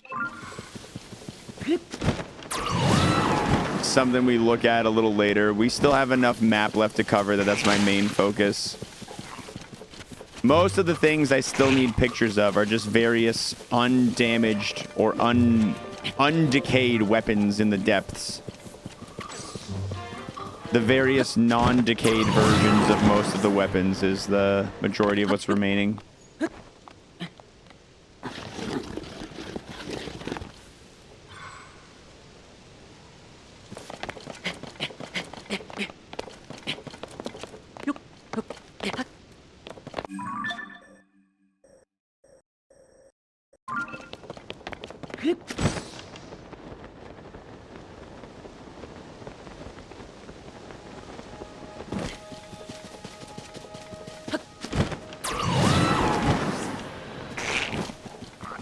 Do not touch me, Mr. Lizard. I do not want to be touched.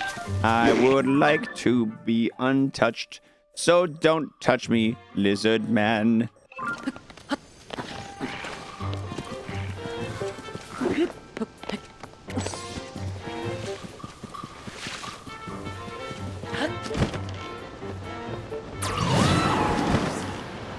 We were sharing the same brain cell there, you canes. Don't worry, I was picking up what you were putting down. We're sharing that same 2 brain cells.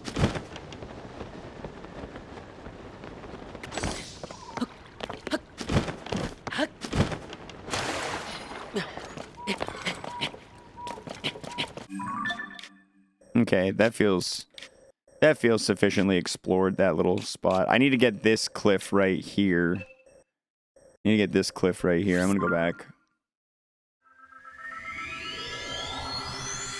Brim, brim, brim, brum, brum, brim, brum, brum, brum.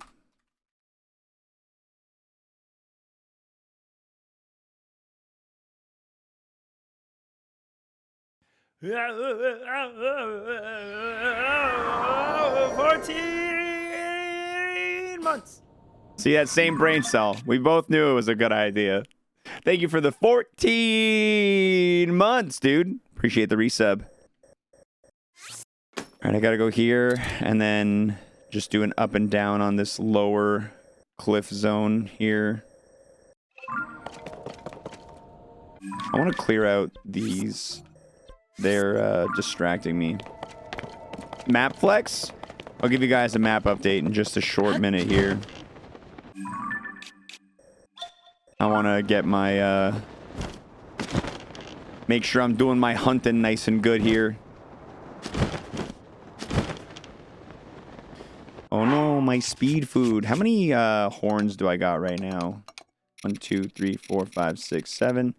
We have 5, 1, 4. We got 10 horns right now. That is the equivalent of 5 hours of speed food. And we still have an hour and a half of speed food in our inventory. Okay.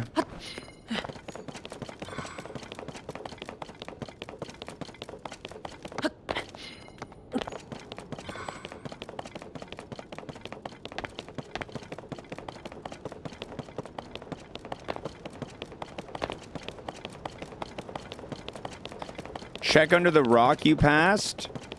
My mask would have jingled if there was one under the rock that I passed. That's why we wear the mask.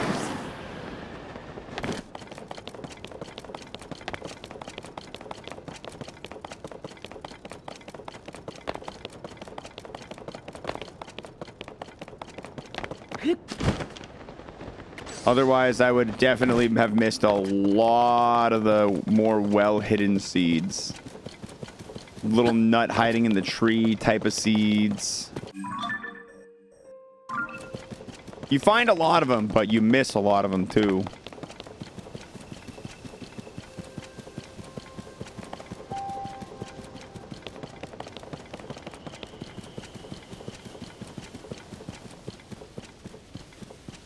Check it for fun. Maybe as a little tweet. Maybe check it as just a little tweet for us. Did I used to have long hair? I did. I used to have hair down to my nips. Back in 2017. Chopped it off, never looked back. Short hair gang, let's go.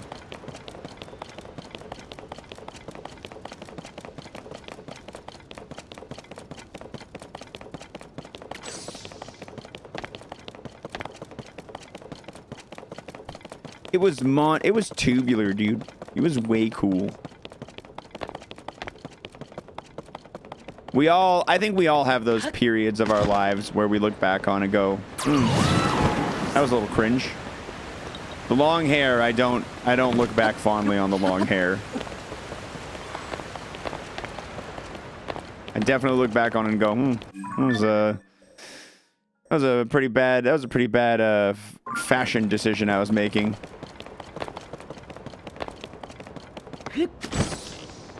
Not to say long hair doesn't, you know, I'm not down talking the long hair life. If you got long hair and you're rocking it. I think it looked fucking bad on me though.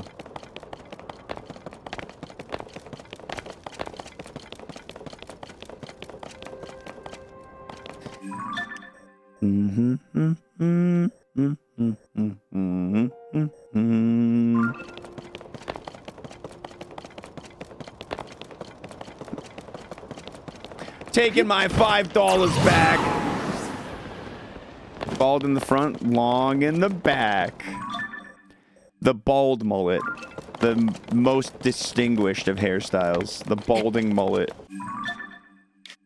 One of the... one of the greatest symbols of...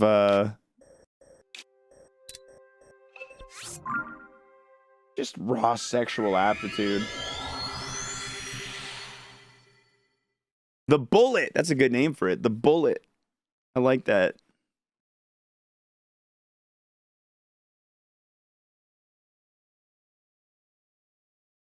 One trim in like 2.5 years, but it was mostly laziness. You know what? It's a pain in the ass to get your hair cut frequently, but it's more of a pain in the ass to have to deal with long hair. The like 2 weeks right after getting a nice, pretty short haircut is so nice because you're just like, oh yeah, I don't got to do shit.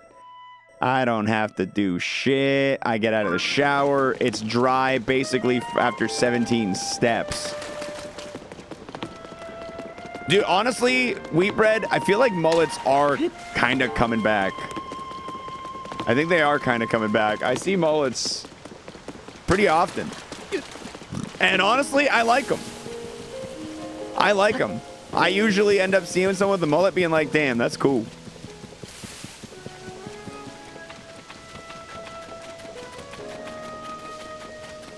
You haven't seen him forever?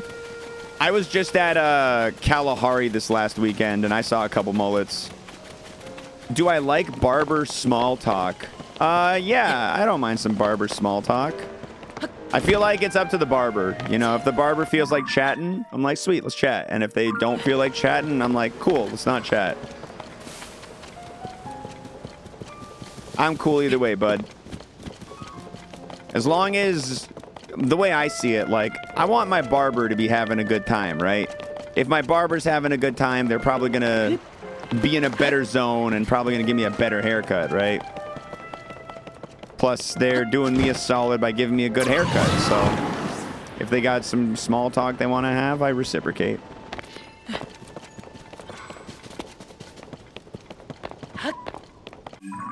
Same for your barista?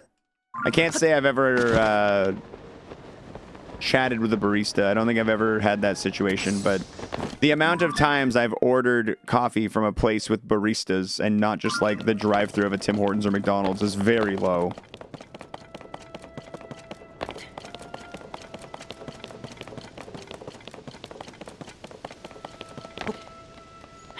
Started cutting my own hair mostly to avoid the conversation. Dude, it was so funny. My brother started cutting his own hair because he doesn't live close to any barbers now, or at least any barbers he likes now. And he's just kind of like lazy. He's like, yeah, I'll just cut it. Like, I don't want to go drive all the way out. I'll just cut it, save some money. And the first time he did it, he was like telling us about this. And it was so funny because he's telling us about it. And he's like, look at my hair. I cut it myself. And like, I start looking at his hair like kind of closely for the first time that day. And it's like uneven. Like you can see that on the side of his hair, there's like close to the top is like shorter, and then down like closer to his ear is longer. Like there's like a couple of spots where I'm like, oh yeah, it does look like you cut your hair. It's fucking uneven all over the place.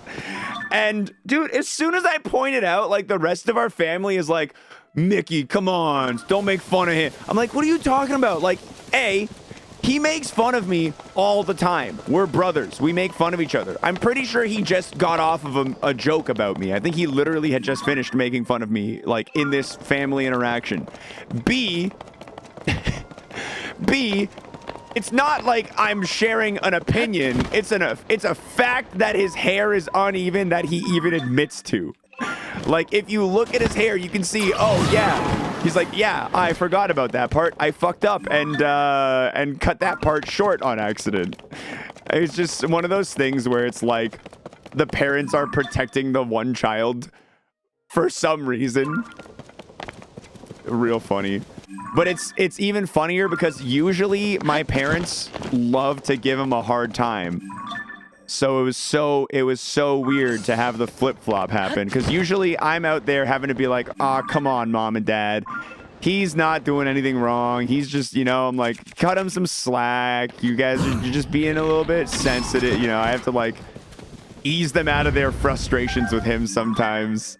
And then this day, it was like a complete role reversal. I'm like, listen, you assholes jump on every opportunity to clown him, and now you're going to come at me? That means they actually knew how bad it was and didn't want to hurt his feelings. But they hurt his feelings very intentionally so often. He's the older brother. I'm the younger brother.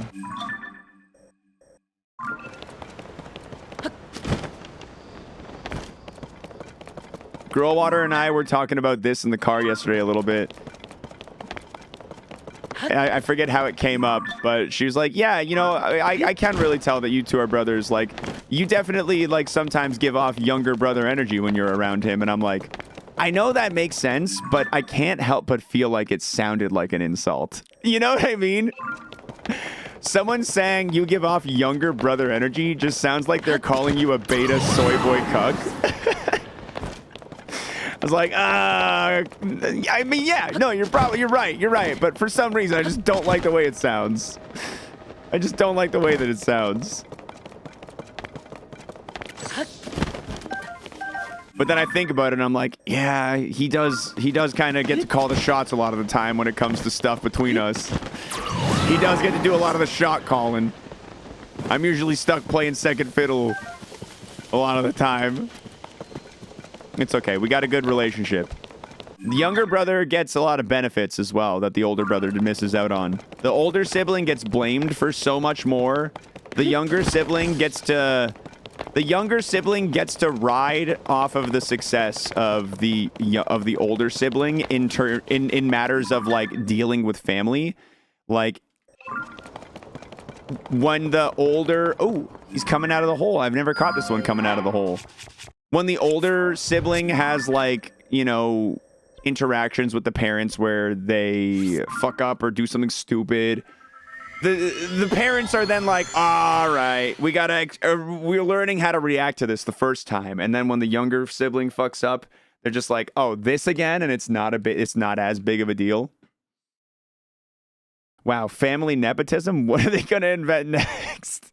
Younger brother is always less messed up because parents have it more figured out by then too. I think we hit a nice balance for my family because yes, parents definitely had it more figured out, but also parents' marriage fell into shambles over time and just got worse and worse as time went on. So you could argue they loved each other a lot more back when my older brother was a child, and then as I grew up, they were just like, we're kind of over this. You have the older sibling is a reject, so the younger has to be perfect, and it doesn't have lasting effects. There's a lot of like older and younger sibling dynamics, but for my brother and I, it ended up working out really good. We ended up super close. We're best pals. We basically share the same exact like brain. Like we think extremely similarly. Like we'll often ask each other like questions and to explain each other's thought process for how we get to the answers for various things, and we will have 100% the same answer and like the same thought process for how to get there. Like it's a very frequent occurrence for us. Only thing your older brother has on you is that he's a doctor and you get kicked out of college, and he has a kid and I don't. You said only thing, but then you listed multiple things.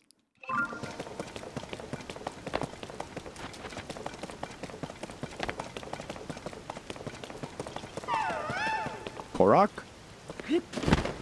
Yo, big poggy on a froggy.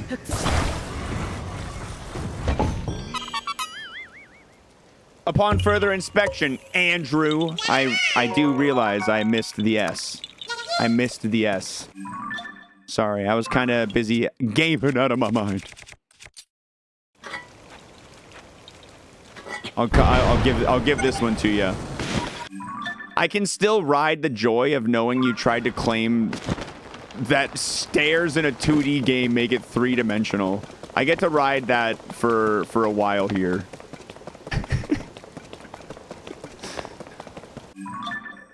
I'm gonna use that one for a long time to keep myself safe from your bullying. It's my counter bully. Friend that lives 5 minutes away from me. Everyone mistakes us for twins. We look similar and think alike. It's wild. It's interesting when it's with friends, because if you guys aren't related, it's like, wow, what a fucking coincidence. Hey, I know that. I know that shape. It's the good one.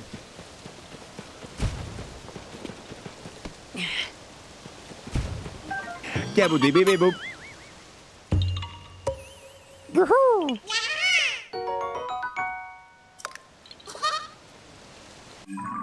Oh, 93.94. Excuse me.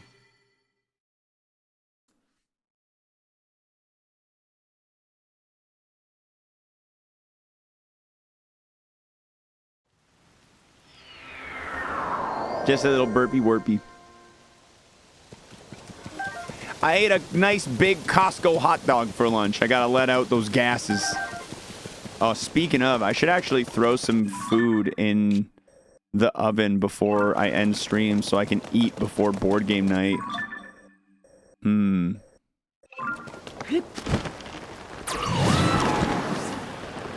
Yeah, I don't have any food in the fridge ready to go on a quick moment's notice, and I don't got a lot of microwavable type guys lying around.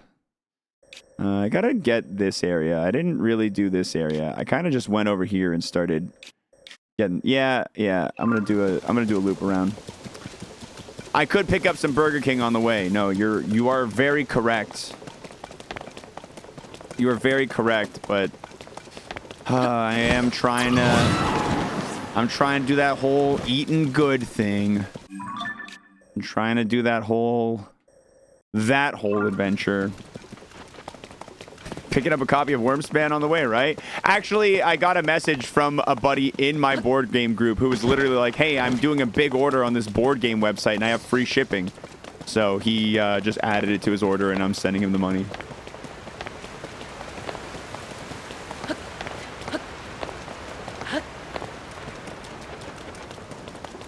That's why I've been looking at my phone. Been trying to eat good for the past few hours or so. Probably won't last, but I'm pretty proud of myself. You've done a great job, Andy. Should go to Applebee's then. They're eating good in the neighborhood. Man, Applebee's is such a scam in Canada. Like, I will trust that Applebee's probably has like a good enough value to Applebee's ratio that like over there it's like, yeah, it's fucking Applebee's, but it's a nice like cheap dinner out. You know how much Girl Water and I spent at Applebee's when we went for Valentine's Day? 100 Canadian dollars. 100 Canadian dollars. I remember it was really funny because like I legitimately did forget my wallet. I legitimately forgot my wallet, and so I was like, oh no, you have to pay. I'm sorry, I forgot. And usually when we go out to eat, I'll cover the check kind of thing. So I felt a strong moment of vindication when she saw it and was like, $100, and I'm like, that's because we get fucking appetizers. That's what happens. Why? That's what happens when we get an appetizer.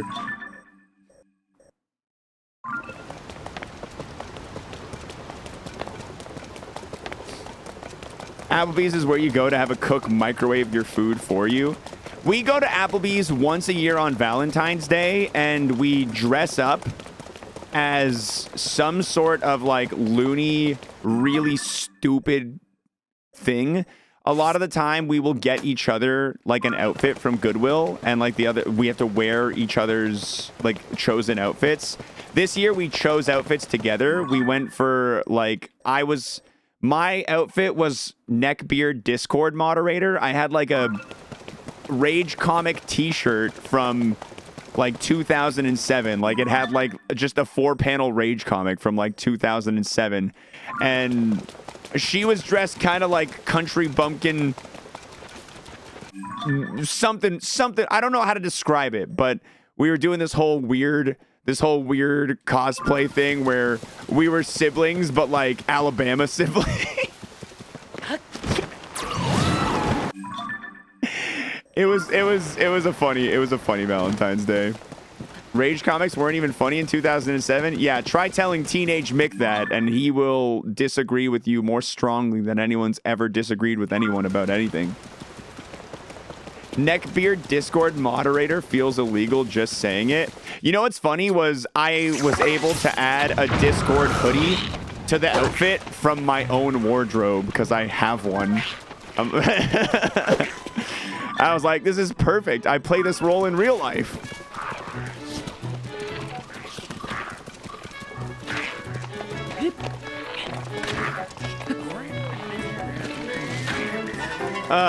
You know what, Pi? That's going to be one of those that I don't read out loud. But thank you for the gifter. That'll be one of those that I don't read out loud. But yeah, it was funny. We recorded a real stupid Instagram story, and Girl Water ended up posting it.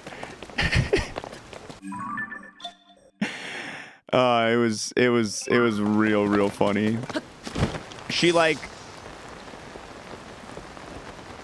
goes like, if anyone tries to make fun of him, like, you're gonna have to go through me first. Plants a big kiss on me and then just goes, he's the best big brother ever. And oh my god, it was what, like, recording it was incredibly difficult. Rewatching it even harder. Rewatching it even harder. I don't know how she did it. I don't know how she was able to execute that level of cringe without breaking character.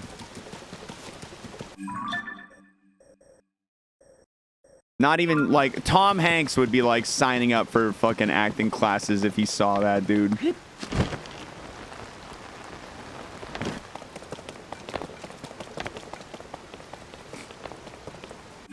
The Tom Hanks.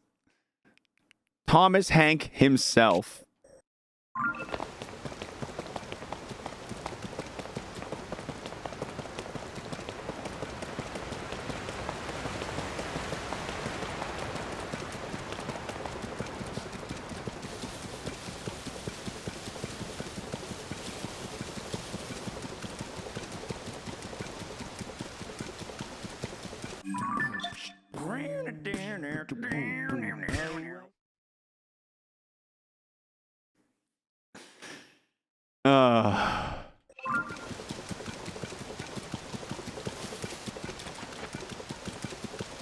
It takes me a little while to like register in my head that these are real people's created Twitch accounts as well. Like first I facepalm because of what I just read, and then I facepalm internally 3 more times, realizing that that's somebody's actual username.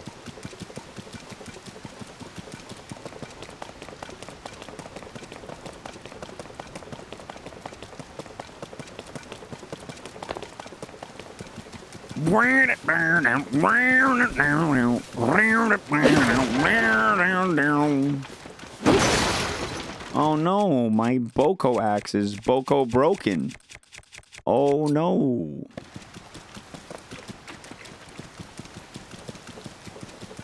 It's a funny name. It's definitely, if that chatter showed up in here and was like hanging out, I'd be like, yo, it's weird, but that's pretty fun. That's a pretty funny name. I would definitely have to admit, cred where cred due. That whole situation. Cred where cred is due. It's as dumb as Rizzard of Oz. Dude, Rizzard of Oz is a good username. That's a good username.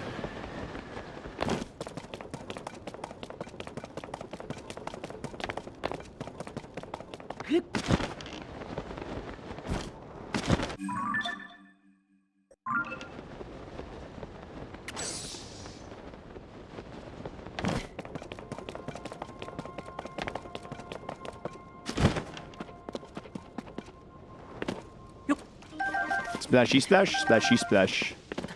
Splishy splash.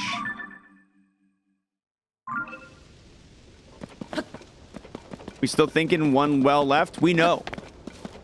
There's a well counter in game for the well quest. We know there's 1 remaining for sure.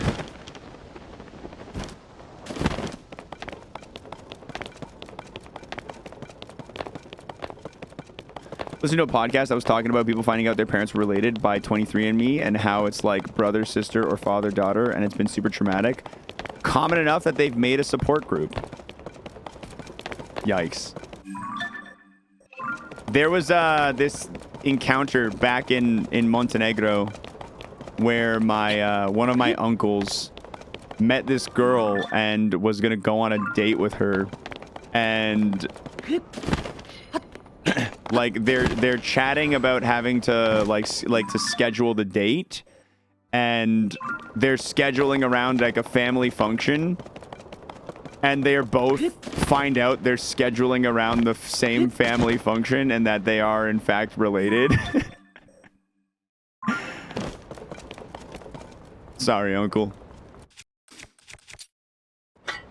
Listen, so much better that they found out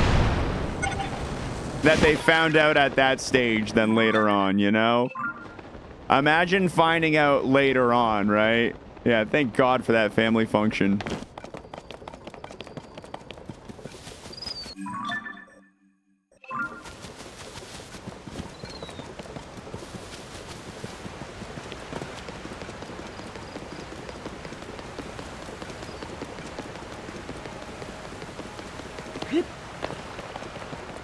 How long would you have to date someone for it to not matter if you found out you were cousins or something? I want to hear chat's opinions on this one. You gotta set more details. What level of cousin? What level of cousin are we talking about? How there is an amount of time? Yeah, like imagine you're married with fucking kids.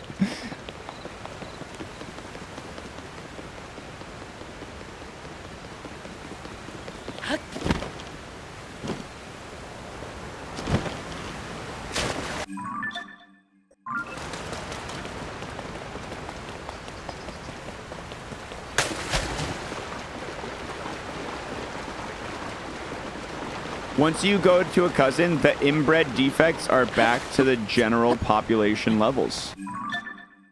Wheatbread's like, I know, I looked it up. I went through this. Me and my cousin Googled this after a really interesting Easter weekend.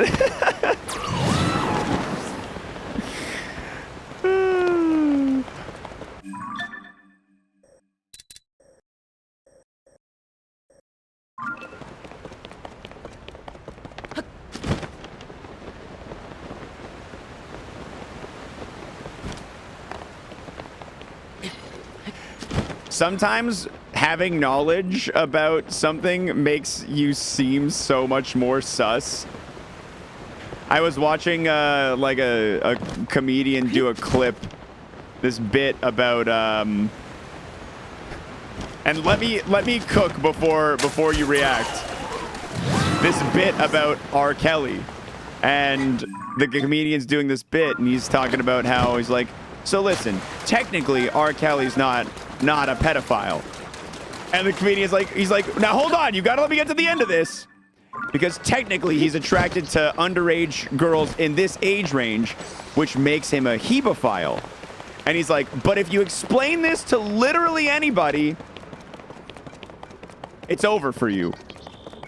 There is literally no way to explain the difference between these things without sounding like a pedophile. It's a classic Wheatbread and his cousin situation, dude. It's a classic Wheatbread and his cousin situation. The knowledge implies the guilt. The knowledge, the in-depth knowledge.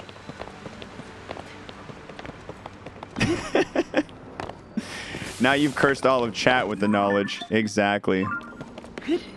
So go ahead and next time you're at a family function, guys, you need a fun fact.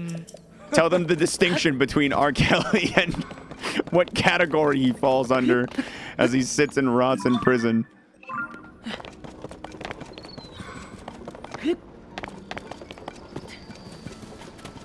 That's the difference between knowledge and wisdom.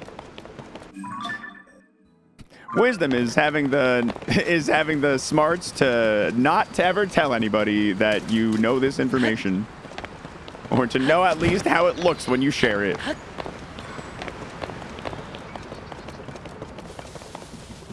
Or go up to your cousin and say that fact about genetics at the family function. Did you know that once you're at the cousin level, it's actually such small risks for the children having birth defects? Listen, cousin, if you and I were to have kids tomorrow, they would have just as much of a chance at being just right down the middle as everyone else.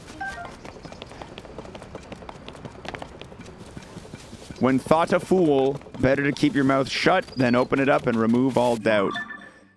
Yeah, I should follow that advice more often. You know how often on stream, I keep talking, and it's just like, well, that was a stupid idea.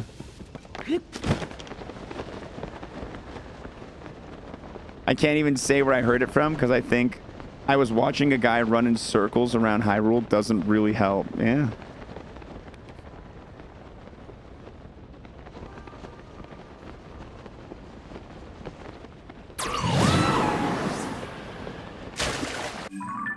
Okay.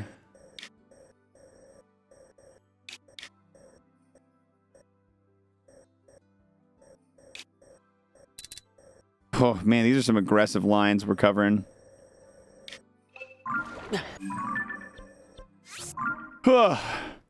We need more RoboCop to cleanse our souls. You're right. We honestly... I feel better and less tainted already. I feel less tainted already here.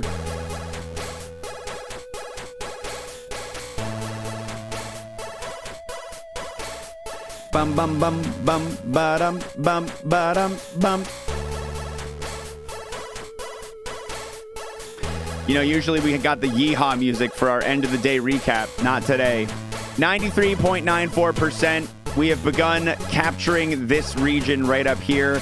We've got about halfway through the Zora domain region in about 2.5 hours of exploration today. So I'd say to the next session we have, we can finish off the rest of the Linearu Mountains and then start working our way to the Ulria Grotto.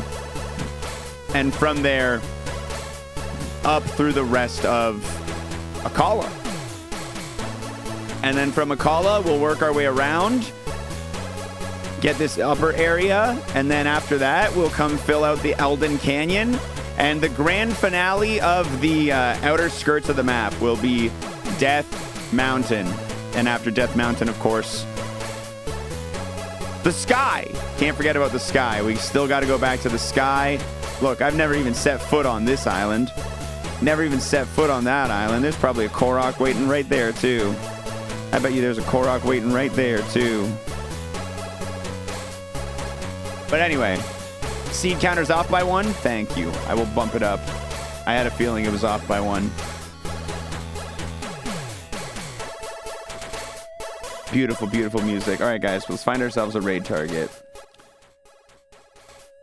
I am getting out of here, y'all. I'm getting out of here. Let's send you guys on a raid to one of the friends.